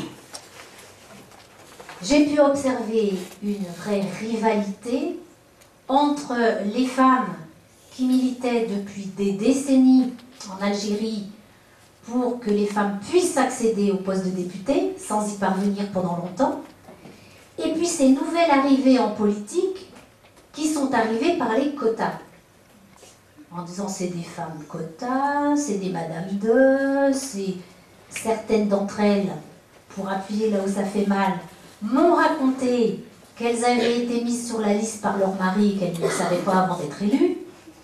Il y a eu tout un certain... Il y a eu beaucoup de cas de figure différents. Donc ça n'a pas été facile pour elles. Et les médias, ça n'a pas été facile de la part de certains hommes et de la part de certaines femmes. Pas tous les hommes et pas toutes les femmes. Et je demandais à l'une d'elles, lors d'un déjeuner, je lui disais, ton mari, comment il voit comment il te voit en tant que député? Elle m'a regardée, elle m'a dit, fière et jaloux.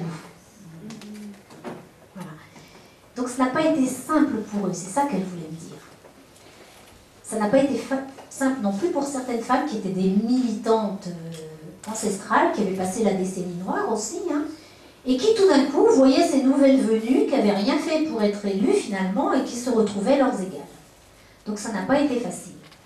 La presse les a massacrés, et quand je leur ai dit, mais la presse elle vous a massacrés sur quoi? En fait, la presse les a massacrés sur leurs habits, qui n'étaient pas des habits de marque, non pas survolés, pas voilés, ça n'a aucune importance, qui n'étaient pas des habits de marque, c'est-à-dire qu'elles n'avaient pas la classe, en quelque sorte, et sur leurs bijoux en or, pour certaines, qui étaient supposés ne pas être vraiment en or. Vous voyez, le niveau auquel on les a rabaissés dans la presse, c'est ce qu'elles m'ont dit.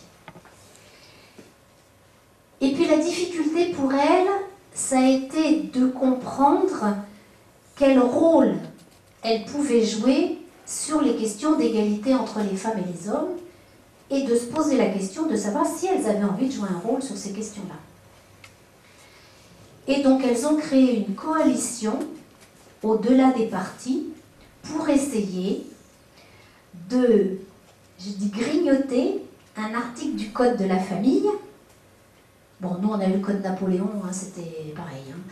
Donc c'est pas pour dire que c'est mieux ou moins bien, parce que le Code Napoléon il était pire que ce qu'on voit aujourd'hui en Algérie. Hein, et donc, elles ont essayé de grignoter un petit article du Code de la famille qui leur semblait très injuste pour les femmes, en espérant qu'en faisant passer une loi sur cet article, ça pourrait grignoter un petit peu le reste, certaines choses.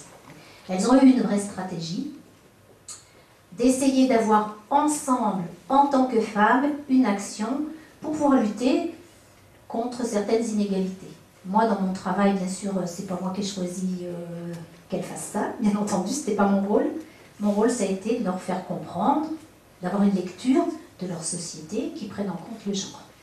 Après, elles ont travaillé avec des juristes, avec des théologiens, pour que ce ne soit pas contraire à leurs valeurs religieuses, et puis elles ont cheminé pour faire évoluer, au-delà des partis, comment en tant que femme, je m'intéresse à cette question d'égalité. Voilà. C'est un long chemin, hein. C'est un long chemin et c'est un challenge pour tout le monde à travers la planète parce qu'on n'est jamais sûr de ne pas régresser sur cette question. C'est ce qui la rend très difficile. Si vous regardez en France, certains budgets ont été diminués. Le plus petit budget de l'État, c'est sur l'égalité femmes-hommes. Et c'est le budget qui a été le plus diminué. Donc vous voyez, on n'est jamais sûr de ne pas régresser. Si vous voyez les polémiques en Espagne ces derniers mois sur le droit à l'avortement, montrent bien qu'on n'est jamais certain sur cette question-là de ne pas régresser. Donc c'est un vrai challenge. C'est toujours un challenge cette question. Puisque j'ai le micro. Je voulais savoir si, quand vous atterrissez dans un pays, dans une association locale, et que vous leur transmettez des questions de genre, ils ne disent pas que c'est un concept occidental et ils souhaitent le rejeter. Alors, quand on va quelque part, on n'y va pas pour faire la leçon. En général, on y va plutôt pour dialoguer avec les gens et puis voir ce qu'eux ont envie de faire. C'est un peu le... Je pense que c'est le principe pour vous, mais c'est le principe pour moi aussi. Donc l'idée, c'est de faire comprendre le concept et de montrer en quoi ce concept il nous permet de voir que les choses ne sont pas figées. C'est ça qui m'intéresse, c'est que les personnes comprennent le concept, mais dans un dialogue. Et les exemples sont toujours les leurs. Ce ne sont jamais des exemples, là j'ai donné des exemples d'ici, certains d'ailleurs, mais les exemples, ce sont les leurs. C'est un travail qu'il faut faire, ce n'est pas une imposition de façon de voir. C'est un concept qui va nous permettre de comprendre un certain nombre de choses. Et quand on discute, quel que soit le pays où on se trouve, on se rend compte que les choses ont déjà changé. Vous voyez, je regardais encore ces jours-ci, par exemple, la secrétaire générale de la francophonie. C'est une femme noire haïtienne. Elle a été élue à ce poste parce qu'elle a été considérée par l'ensemble des pays francophones comme compétente pour cette question. Donc, les choses changent partout dans le monde. Partout dans le monde, les choses changent et c'est ça qu'il faut observer. Qu'est-ce qui a changé? Qu'est-ce qui est en train de changer?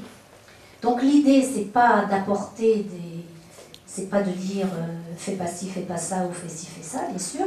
C'est de donner des éléments de réflexion et d'analyse. Ça a toujours été comme ça. Ben non, même chez vous, qu'est-ce qui a changé? Comment on peut l'observer? Comment on peut l'analyser? La loi, ce n'est pas la loi du plus fort, c'est la loi de la raison. Comment est-ce qu'on peut raisonner sur les situations qu'on rencontre et raisonner collectivement pour avoir des pistes de choses que l'on souhaite améliorer.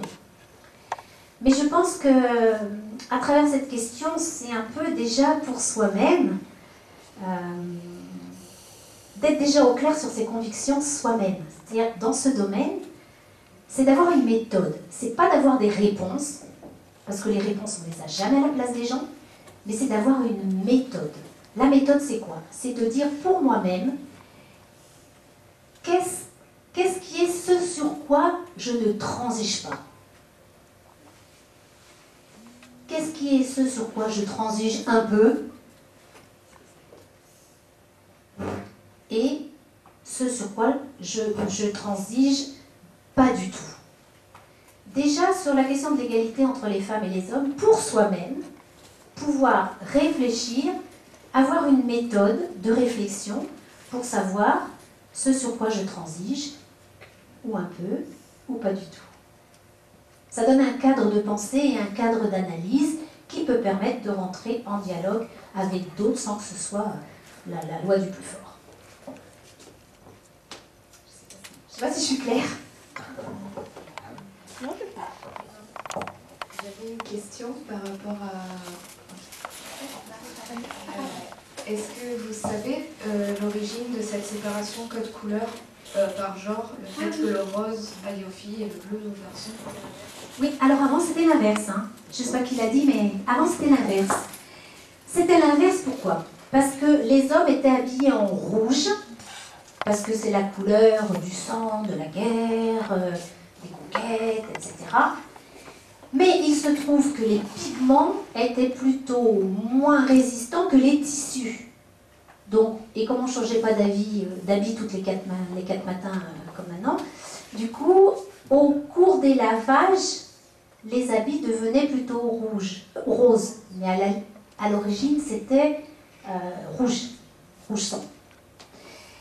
Et les filles, c'était le bleu, parce que le bleu, c'est la couleur de Marie. Et donc, ça s'est inversé. Je ne saurais pas vous dire pourquoi, mais ça s'est inversé.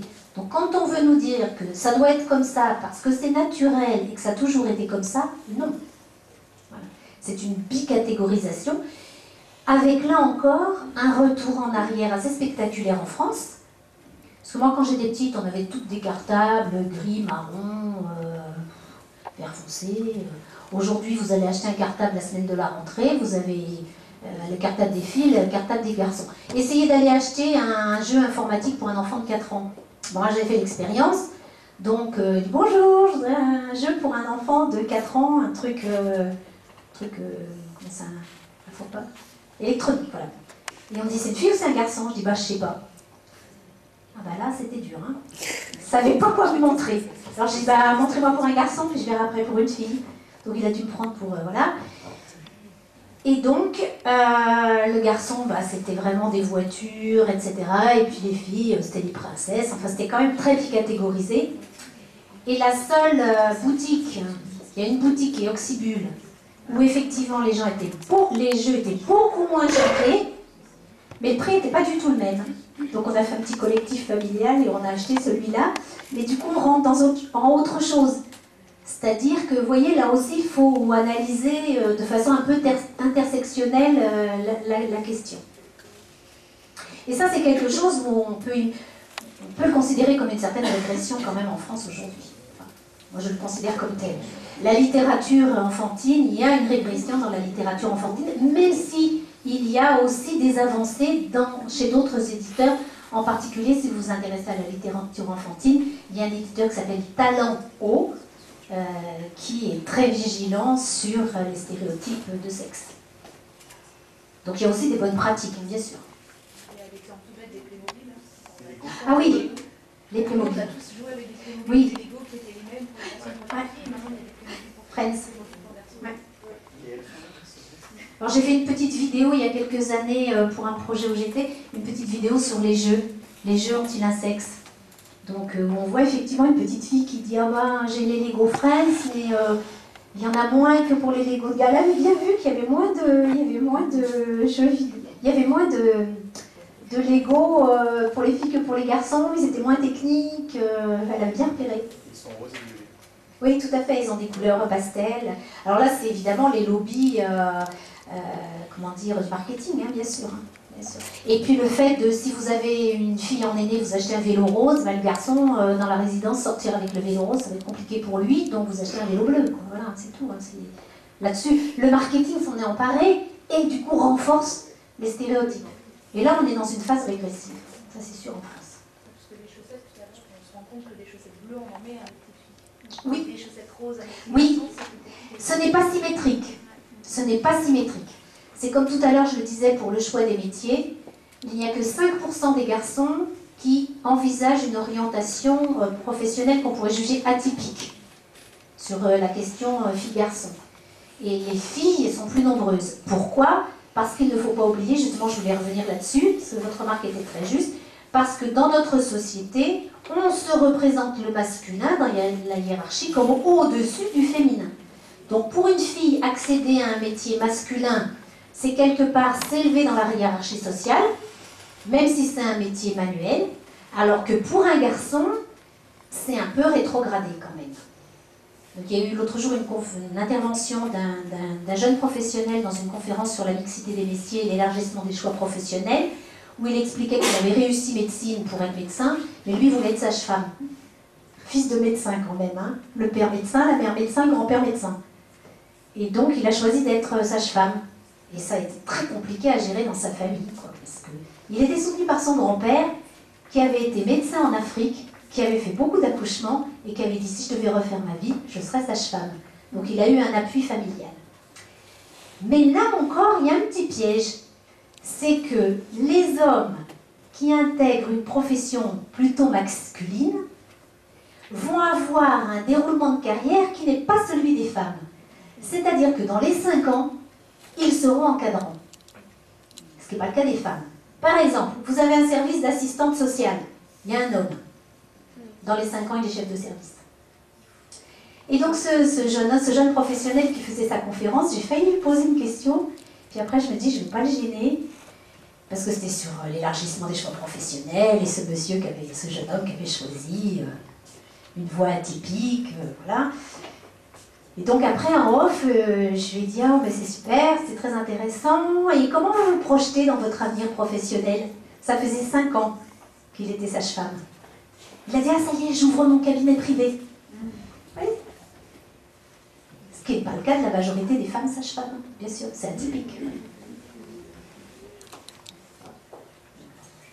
Moi, ce que je trouve intéressant avec le genre, c'est pas tant les détails au niveau du genre. On vous entend? Là? Ah, comme ça. Ouais, mais là, elle est déjà. Là? Oui, par rapport au genre, la question que je me pose, parce que là on est souvent sur des combats à faire qui vont être très, comment dire, pas grossiers, mais c'est beaucoup plus sur les évidences qu'on insiste. Donc la couleur des jeux, et effectivement l'écriture inclusive. Moi la vraie question que je me pose là-dedans, c'est quel est l'objectif final en fait du genre. Est-ce qu'on veut tomber sur quelque chose où on estime que par exemple, comme le dit Judith Butler, que tout est construit et qu'il n'y a aucune différence entre les hommes et les femmes? Est-ce qu'on va encore plus loin et justement, comme Simone de Beauvoir, on estime qu'on ne doit même pas laisser place aux caractéristiques biologiques et qu'il faut éviter d'être enceinte pour être asservie? Et dans tous les cas, même si on déconstruisait complètement, quel modèle on offre aux gens? Parce que par exemple, c'est la même chose avec les classes sociales ou les constructions familiales qu'il peut y avoir. Parce que par exemple, l'histoire du sage-femme et du médecin, pour moi, on peut très bien expliquer ça du fait qu'il peut y avoir un mépris des médecins de la part d'autres professions et que c'est pas forcément lié aux femmes et aux hommes. Enfin, moi, en tout cas, pour avoir des copains qui sont passés par là, ils n'ont pas choisi dentaire parce qu'ils avaient peur qu'on les juge, enfin que leur famille médecin les juge. Donc, il y a d'autres constructions qui se font. Et qu'est-ce qu'on offre aussi pour que chacun puisse trouver des repères et se construire par rapport à un modèle qui le rassure? Parce que je suis pas spécialement je suis pas spécialement pour qu'on s'enferme dans des genres parce que je pense qu'il y a une forme d'asservissement là-dedans pour les femmes. Mais qu'est-ce qu'on offre comme modèle pour que ça ne devienne pas non plus une dictature de comment on doit être? Je sais pas si je suis claire. Si, c'est très clair. Alors aujourd'hui, à travers la planète, y compris en France, les femmes sont plus nombreuses à être pauvres que les hommes, et les femmes pauvres sont plus pauvres que les hommes pauvres. Moi je dis, ça peut occuper une vie. Ça peut occuper une vie de s'intéresser à ça. Et le concept de genre, au-delà du bleu, du rose, le concept de genre, quand on va comprendre comment il est construit, va nous permettre de comprendre comment se construisent les inégalités et quelles sont les conséquences pour les femmes et pour les hommes. Et ça va nous permettre de nous poser la question de savoir ce que l'on peut faire pour qu'il y ait moins d'inégalités à travers le monde. Enfin, en tout cas, personnellement, si je m'intéresse à cette question, c'est uniquement pour ça. Et ça peut remplir une vie. Aujourd'hui, par exemple, en France, l'écart, la moyenne, donc je vous laisse imaginer les extrêmes, les moyennes d'écart de retraite des femmes, c'est 800 € par mois, en moyenne. Donc je vous laisse imaginer les écarts. Aujourd'hui, la pauvreté en France, elle est féminine. À partir du choix d'orientation des métiers que l'on choisit, sur les déroulements de carrière, je viens de créer un jeu de loi sur les déroulements de carrière. Il y a le jeu, c'est un serpentin, on joue sa carrière, et il nous arrive un certain nombre d'événements dans la vie, et selon qu'on est une femme ou un homme, on va avancer ou reculer. Sauf quand on tombe sur des situations atypiques. Donc ces inégalités, elles peuvent être analysées et déconstruites. C'est-à-dire que ce n'est pas une fatalité. On peut agir sur les inégalités entre les femmes et les hommes. Et on peut agir par là même sur les questions de pauvreté qui sont, dans la majorité des pays à travers le monde, plus féminines que masculines. Oui, moi ce que je demande, c'est quoi le résultat final? Est-ce que l'objectif, c'est de déconstruire complètement le genre? En fait, c'est ça qui est intéressant, je trouve. Enfin, parce que tous les constats, etc., c'est évident qu'il ne faut pas que ça reste comme ça, dans l'idée. Enfin, mais c'est plus vers quoi on a envie de tendre. Vers l'égalité, pour que l'égalité permette à un sexe de ne pas être ni asservi par l'autre. 97 000 tentatives de viol en France, c'est quand même pas rien. Ça nous permet d'analyser que les violences contre les femmes sont des violences contre les femmes et peu le contraire, même si ça existe aussi. Ça nous permet d'analyser que l'orientation professionnelle va rendre certaines travailleuses pauvres et pas d'autres. Voilà. C'est ça que le genre, c'est un outil. L'idée, c'est pas d'être tous pareils, c'est pas de forcément tout déconstruire, c'est pas de niveler, de tous se ressembler. C'est de dire comment ce concept nous permet d'analyser les inégalités sociales et comment il nous permet d'agir sur ces inégalités pour qu'il y en ait moins. C'est ça la question, vous voyez, la question, alors évidemment, toutes les grandes féministes ont eu leurs excès, y compris Simone de Beauvoir, voilà. Mais c'est pas ça la question. La question, c'est comment ce concept nous permet d'apporter une analyse de la réalité qui nous permet de nous attaquer aux causes et pas seulement aux conséquences de ces inégalités. Ce concept, il nous aide. Il nous aide à comprendre qu'on voudrait faire croire que nous sommes émotives, faibles, etc. On veut faire croire que les hommes sont tous autoritaires, ont de l'autorité, sont tous baraqués, sont tous forts et n'ont pas d'émotion à part la colère, et ce n'est pas vrai.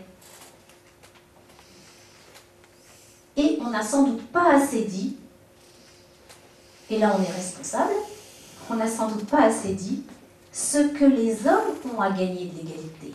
Parce que ce qu'ils ont à perdre, ils ont assez vite vu, ça c'était assez vite fait, et nous on a appuyé là-dessus. Je dis nous, ceux qui s'intéressent à cette question des inégalités, sans mettre en évidence ce qu'ils ont à gagner. C'est-à-dire qu'un père de famille qui n'a pas forcément envie de grimper dans son travail avec des heures supplémentaires, avec rentrer tard le soir, être à travers le monde, mais qui a envie de passer davantage avec ses enfants, comment lui pourra aussi le faire sans jugement. Sans jugement sur, du genre c'est pas un vrai homme quoi. Vous savez, c'est pas un vrai homme, ça c'est une formule. Supposer qu'il doit être fort, il doit avoir de l'ambition professionnelle. Ouais, j'avais un collègue, j'ai travaillé dans un centre de soins à une époque, et j'avais un collègue qui était un excellent psychologue. Et quand le directeur est parti, tout le monde a dit « Ah, mais tu pourrais devenir directeur », parce qu'il était très apprécié, et puis il était là, c'était lui qui était le plus ancien. Et lui, il a dit non. Eh bien, il y a eu une réaction, des femmes comme des hommes, pour dire « Il n'est pas ambitieux, il n'est pas... » Et du coup, comme si ça remettait en cause sa compétence de psychologue. C'était un excellent professionnel. Il dit, moi je suis psychologue, je ne suis pas directeur, je n'ai pas les compétences. Il avait vu assez juste d'ailleurs. Et du coup, vous voyez, c'est-à-dire que on a fait peser sur lui une espèce de discrédit parce qu'il n'avait pas ce qu'on considère être ce que les hommes doivent avoir, c'est-à-dire de l'ambition professionnelle à tout prix. Les hommes qui prennent un congé parental, eh ben, ils souffrent des mêmes choses que les femmes qui prennent un congé parental, et un peu plus. C'est-à-dire qu'il n'a pas d'ambition, et du coup, ce n'est pas facile pour eux. Voilà. Donc les hommes ont aussi des choses à gagner. Je pense que pouvoir avoir une palette d'émotions plus large que la colère et pouvoir l'exprimer dans les circonstances où on a de la peine, du chagrin, où on a peur, je pense que ça peut être aussi intéressant, parce que le coût psychique de ne pas montrer, exprimer ses émotions pour les hommes est parfois lourd aussi. Donc le genre, c'est ça que ça nous permet. Ça nous permet d'analyser comment tout ça s'est construit pour pouvoir aussi se dire qu'on peut vivre autrement, construire des relations différentes et surtout créer de l'égalité dans lesquelles les femmes ne seront plus 97 000 en France à être victimes de viol, ne seront plus des armes de guerre, que le viol ne sera plus une arme de guerre pour les femmes à travers le monde, et que les femmes ne seront pas aussi pauvres qu'elles le sont aujourd'hui. Voilà, c'est juste... Évidemment que ça va bien au-delà du bleu et du rose. Le bleu et du rose nous aide à comprendre comment on a modelé notre cerveau et nos pensées selon quelque chose de binaire qui finalement crée beaucoup d'inégalités. Je ne sais pas si c'est clair.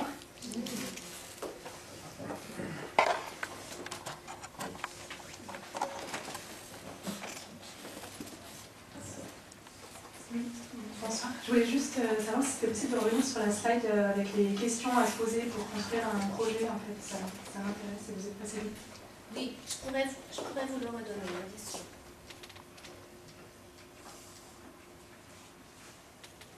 Alors, je vais revenir sur ce que vous avez dit de Butler, qui est juste.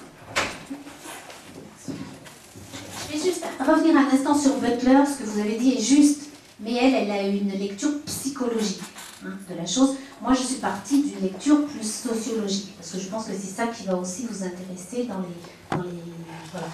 Et donc, Butler va très loin dans son concept de genre, etc. Voilà. Moi, je suis restée à ce qui, dans l'analyse du genre, nous permet d'avoir des éléments d'analyse de la société. C'est une approche plus sociologique. Voilà.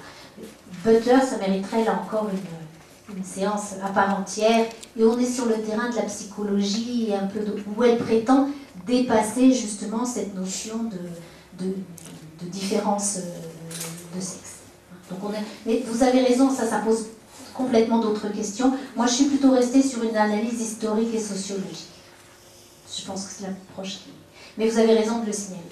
Alors, pardon, allez-y. Moi, je m'éloigne du micro. Moi, je voulais juste demander par rapport aux pays où ça fonctionne un petit peu autrement, mais je pense aux pays scandinaves. Oui. Est-ce qu'on a déjà un retour en voyant comment les hommes se sentent, ou comment ça fonctionne dans la société au niveau sociologique? Est-ce que les femmes ont un salaire plus élevé? Quelles sont les différences? Alors, je ne suis pas une spécialiste des pays scandinaves. Cependant, ce que je sais, c'est que aujourd'hui, il y a une réduction des inégalités entre les femmes et les hommes. Ça, c'est sûr et certain. Dans les pays scandinaves, notre modèle, c'est la Suède, qui a aussi des défauts et encore des choses à faire, mais c'est vrai que les pays scandinaves ont beaucoup amélioré et ont réduit les inégalités liées au sexe. Ce qui est quand même, je le dis encore, en tout cas pour moi, un objectif. Alors, ça, c'est un peu les points sur lesquels on va se demander, à chaque point du projet, on va se demander, on va mettre nos lunettes du genre. Par exemple, on regarde le budget. Voilà. On va financer une école. Alors, dans cette école, est-ce qu'il va y avoir autant de filles que de garçons? Et si les filles viennent pas, pourquoi? Oui? J'ai une petite question par rapport à ça. C'est une question, c'est quelque chose que pour moi je trouve assez compliqué, c'est d'aller, je parle en humanitaire par exemple, de se retrouver dans un pays qui n'est pas du tout nôtre, avec pas du tout les mêmes cultures que nous, et dire bah ouais, mais nous, il nous faut autant de femmes que d'hommes, ou à quel moment on s'arrête en tant que, avec notre vision européanisée et dans l'espèce de culture sur place. Bien sûr. Alors moi, je ne vais pas résoudre cette question-là ce soir. Mais quand même, ce que je vous dis, c'est pas des trucs et astuces qu'il faut que vous ayez, c'est que vous ayez une méthode. C'est-à-dire déjà être clair pour vous-même sur c'est quoi qui, pour moi, dans ce domaine, n'est pas négociable. Qu'est-ce qui est un peu négociable? Vous voyez, entre cuire le poulet et que les femmes servent cuire le poulet de façon différente, et on s'en fiche, et le fait que les femmes servent d'armes de guerre, vous voyez, on va s'intéresser à ce qui est important.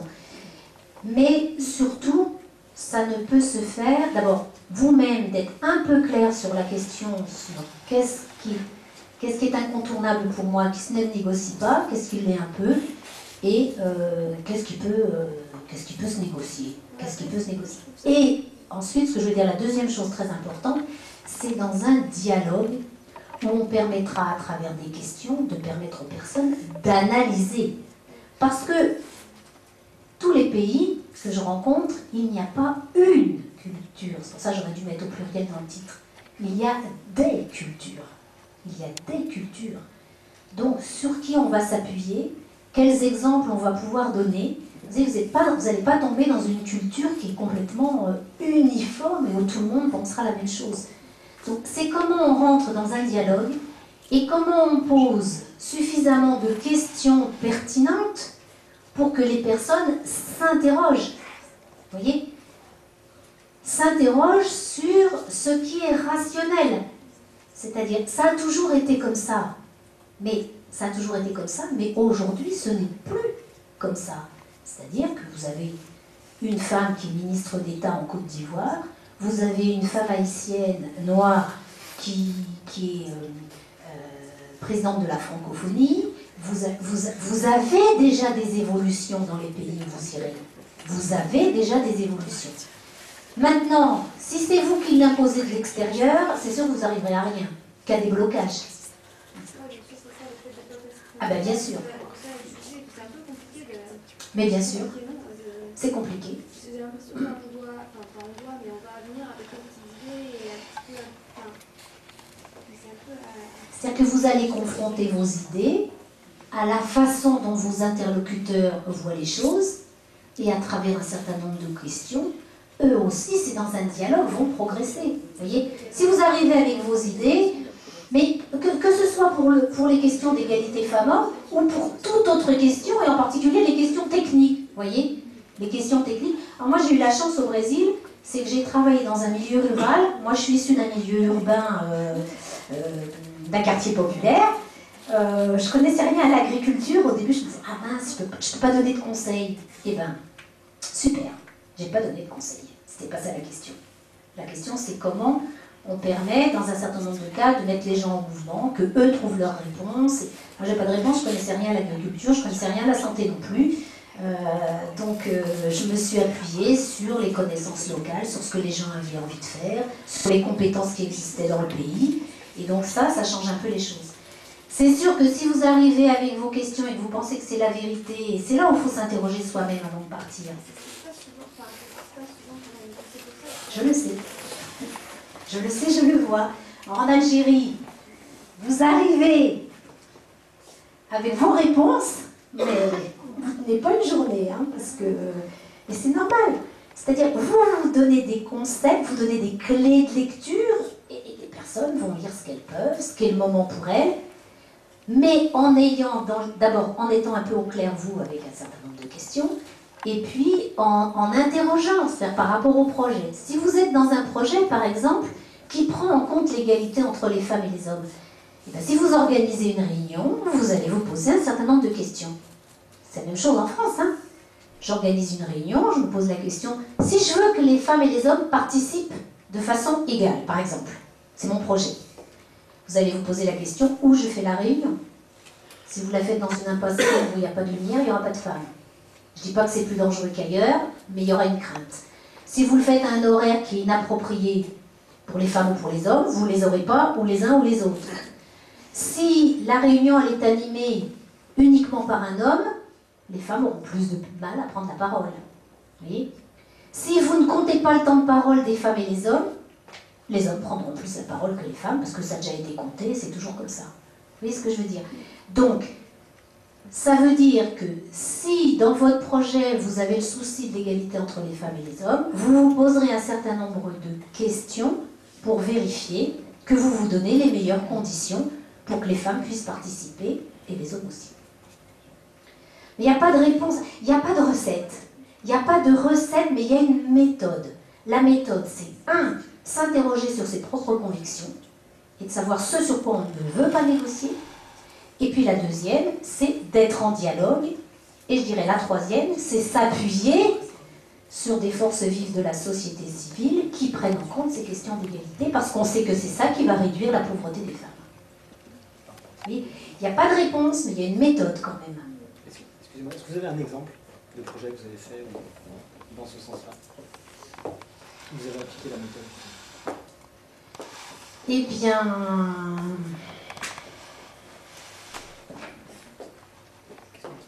Est-ce que je pourrais vous trouver dedans parce que souvent, c'est pas global. La question, elle va arriver sur des questions concrètes. Par exemple, organiser une réunion. Eh bien, dans les villages où j'ai travaillé, si on disait cette question, elle concerne les femmes et les hommes, on se posait la question de savoir, est-ce que l'horaire convient pour les deux? Est-ce qu'on a une co-animation avec un homme et une femme qui mettra tout le monde à l'aise? Est-ce que quand une femme parle, on valorise? Vous voyez, combien de femmes disent « Ah ben, il a dit la même chose que moi, lui on a relevé comme étant très important et moi c'est passé un peu inaperçu. » Vous voyez, comment est-ce qu'on minutera le temps de parole pour que les... Oui, c'est des choses que l'on fait un peu avec les lunettes du genre sans y penser.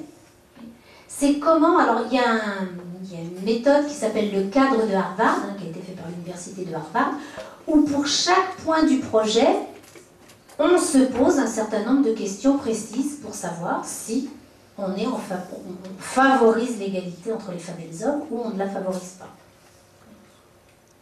Mais c'est à chaque question, c'est à chaque organisation, on construit un budget. Et ça, je le vois tout le temps dans les communes que j'accompagne, hein, les communes que j'accompagne en France. Le budget. Il n'y a rien de plus genré qu'un budget en France. Prenez les sports, c'est le meilleur domaine. Prenez les sports. Quand on compare par habitant masculin le budget des sports et qu'on fait la même chose pour les filles, mais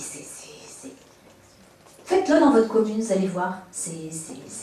Sauf certaines communes. Si on regarde par exemple en France, regardez les cours de récréation et les jeux des enfants.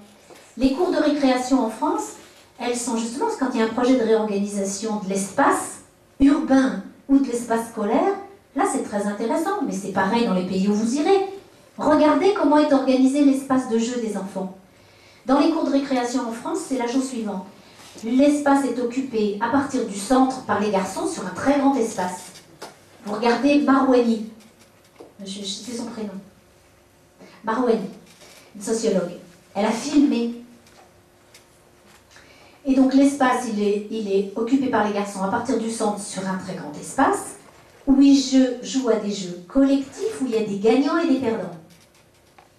L'équipe de foot qui gagne contre l'autre équipe de foot, pour prendre simple. Et les filles, elles sont à la périphérie, avec certaines tentatives de rentrée, et souvent qui échouent, et elles jouent à la corde à sauter sur place, ou à discuter bras dessus, bras dessous. Dans la cour de récréation, les garçons vont acquérir les compétences qui sont celles dont on a besoin en entreprise pour progresser. L'entreprise aujourd'hui, elle fonctionne sur la compétition des gens les uns contre les autres. Donc si vous êtes dans une équipe de foot où il y a les gagnants et les perdants, eh bien vous êtes mieux préparé à la compétition en entreprise que si vous avez joué à la corde à sauter en restant sur place où il n'y a ni gagnante ni perdante, ou si vous avez discuté bras dessus bras dessous avec votre copine. Donc vous voyez, si on a les lunettes du genre et qu'on dit je vais regarder la cour de récréation pour savoir comment ça se passe pour les filles ou les garçons, vous allez découvrir un certain nombre de choses. Donc là où vous êtes, vous voyez, c'est de dire je vais me poser la question de qu'est-ce qui se passe pour les femmes, qu'est-ce qui se passe pour les hommes, et j'analyse, tout simplement. Vous voyez. Et donc certaines écoles ont réorganisé leur cours de récréation parce que quand vous jouez au foot, vous allez acquérir une autre compétence qu'on a beaucoup attribuée au cerveau, et on sait que c'est faux, qui est le repérage dans l'espace. C'est-à-dire que quand vous jouez au foot, vous regardez d'où vient le ballon, à droite, à gauche, etc. Quand vous jouez sur place à la corde à sauter, votre espace visuel est un peu limité. Donc la compétence d'acquérir l'espace, il va être favorisé par des jeux comme le jeu de foot par exemple, qui ne va pas être favorisé pour les filles. Donc après on dit ah ben c'est le cerveau, on a un cerveau de fille donc c'est normal, on ne se repère pas dans l'espace. Non, c'est la cour de récréation. Il y a des modèles qui ont été faits justement comment on pourrait faire. Oui, oui. Alors il y a des modèles très intéressants qui sont présentés aussi par Marouani, par exemple avec quelque chose de progressif, c'est-à-dire il y a un jour par semaine où le jeu de foot progressif, hein, c'est un processus. D'ailleurs, ça, c'est une idée à retenir pour votre question de tout à l'heure. Non, c'est une idée à retenir, c'est la question du processus. C'est pas en une seule fois que les choses vont se passer, c'est un processus dans lequel les gens vont plus ou moins rentrer et il faut du temps. La question du temps, elle est essentielle. Et du coup, pour rentrer dans un processus, il y a certaines écoles qui ont banalisé une journée en disant bah, le jeudi, il n'y a pas de foot, et il y a des jeux qui englobent tout l'espace, et les jeux sont obligatoirement mixtes pour tout le monde, avec des plots par exemple, où les enfants sautent dessus, etc. Donc il y a une journée qui est banalisée. Et donc il y a des études qui ont essayé de montrer les évolutions justement à travers ça. Voilà. Et puis il y a des réorganisations de cours de récréation, avec des jeux différents, avec des jeux collaboratifs, où il n'y a ni gagnant ni perdant. Et les jeux d'enfants, c'est aussi une mine quand on regarde avec le genre. Les jeux où on est en compétition, et puis les jeux où on est en collaboration.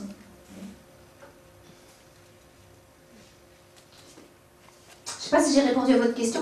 Après, les exemples, oui, il faudrait que je trouve des exemples. J'ai plutôt des exemples sur des parties un peu particulières des projets. Vous voyez, c'est à chaque instant du projet, comment je me pose la question de ce qui se passe pour les uns et pour les autres, et comment j'analyse, et comment on permet aux gens de faire une analyse, de rentrer dans un raisonnement, Et pas comme c'est... Évidemment, si c'est naturel, c'est normal, ça a toujours été comme ça. Non, ça n'a pas toujours été comme ça. Il y a des évolutions. Et ce n'est pas naturel, on le sait. Pour revenir sur cette question-là, j'ai aussi pris l'exemple où dans les projets de développement, quand on souhaite avoir un nombre égal de participantes féminines enfin de femmes et d'hommes, on se confronte aussi à des problèmes de est-ce que dans les processus qu'on va mettre en œuvre pour pouvoir atteindre les femmes, on ne renforce pas aussi des inégalités de genre et des stéréotypes pour pouvoir atteindre ces femmes-là. Et ça, c'est des choses auxquelles on est confronté tout le temps. Par exemple, si on va se dire dans une communauté où on va pouvoir toucher les femmes, ça veut dire qu'elles ne vont pas pouvoir voyager ou se déplacer sans un chaperon. Donc on va devoir payer le transport aussi et la participation du chapeau. On va devoir aussi créer des espaces spécifiques pour les femmes. Et c'est toujours la limite de qu'est-ce qu'on doit mettre en œuvre pour pouvoir atteindre ces femmes et qu'est-ce qu'on risque de cautionner aussi en mettant en œuvre ces choses-là. C'est toujours au cas par cas, mais assez compliqué à gérer, effectivement. Oui, mais je suis complètement d'accord avec vous. Hein. Là encore, il n'y a pas de recette, il y a une méthode. C'est-à-dire que, en prenant en compte la question du processus, c'est dans le temps que les choses vont pouvoir évoluer, pas forcément tout de suite, pas forcément au rythme où on le voudrait, mais c'est en prenant en compte la façon dont les personnes peuvent vivre ces évolutions-là. C'est vrai qu'on peut, avec des bonnes idées, être tout à fait antiproductif sur cette question-là. Ça demande beaucoup d'analyse, ça demande des convictions, mais aussi une méthode. Et ça demande d'écouter les personnes, de pouvoir poser des questions qui vont faire en sorte que ces personnes s'interrogent. Et ça veut dire accepter aussi que ce ne soit pas exactement comme on voudrait, au moins pas tout de suite. En tout cas, c'est le cas en France. Hein. C'est le cas aussi en France. Il y a des choses qu'on aimerait bien et auxquelles on n'arrive pas tout de suite, soit parce qu'il y a trop d'enjeux, trop de blocages, c'est trop insécurisant pour les personnes. Bien sûr, c'est une question difficile, je le disais au début. C'est pour ça que j'ai essayé de montrer les processus sur des choses simples. C'est pas pour en rester aux choses simples, c'est pour s'appuyer sur des éléments d'analyse et de compréhension du terme de genre. C'est une question difficile. Vous voyez, vous parlez d'un sujet... la majorité des sujets dont vous parlez, voilà, les discussions se passent... et vous abordez la question d'égalité femmes-hommes et du genre, mais surtout alors, quand vous êtes invité, alors moi c'est mon cas, hein, entre la poire et le fromage, et là... on vous assène un certain nombre de contre-vérités sur lesquelles il faudrait quand même du temps pour expliquer. Et les gens se prennent un malin plaisir parce que c'est une question qui touche tout le monde et qui est complexe et qu'on a beaucoup simplifié. Donc moi, des fois, je dis, bah, attendez, je fais ça toute la semaine, donc là, passez une bonne soirée. Et du coup, j'avais créé il y a quelques années une formation pour mes amis. Ces gens ne comprenaient pas du tout ce que je faisais. En disant, qu'est-ce que c'est dans les entreprises? Il ne pourra jamais y avoir autant d'hommes que de femmes. Ben oui, c'est pas non plus mon projet. Mais que les femmes qui ont le même poste que leurs collègues hommes, qu'elles aient le même salaire, ça peut être un beau projet par contre. Voilà. Donc tout ça, il faut l'expliquer. Et du coup, j'avais organisé une formation pour les amis. Je vous explique, mais sur une journée entière et en situation de formation. C'est-à-dire, on ne se moque pas de moi, on ne me coupe pas la parole à tout bout de chance, pas parce qu'on est amis. Et du coup, parce qu'il faut du temps aussi pour comprendre, pour intégrer, pour se questionner. Ça remet parfois en cause pour certaines personnes un certain nombre de choses dans leur vie personnelle aussi, il faut en tenir compte, donc il faut aussi du tact. Pardon ? L'éducation, les valeurs, ça vient bousculer des choses qu'on pensait naturelles et immuables. Ça remet en cause pour certaines personnes plus âgées leur orientation sur plein de choses, donc c'est pas un sujet facile. Et c'est un sujet sur lequel on peut toujours retourner en arrière. On a des retours en arrière assez significatifs aujourd'hui à travers le monde. On a aussi des avancées.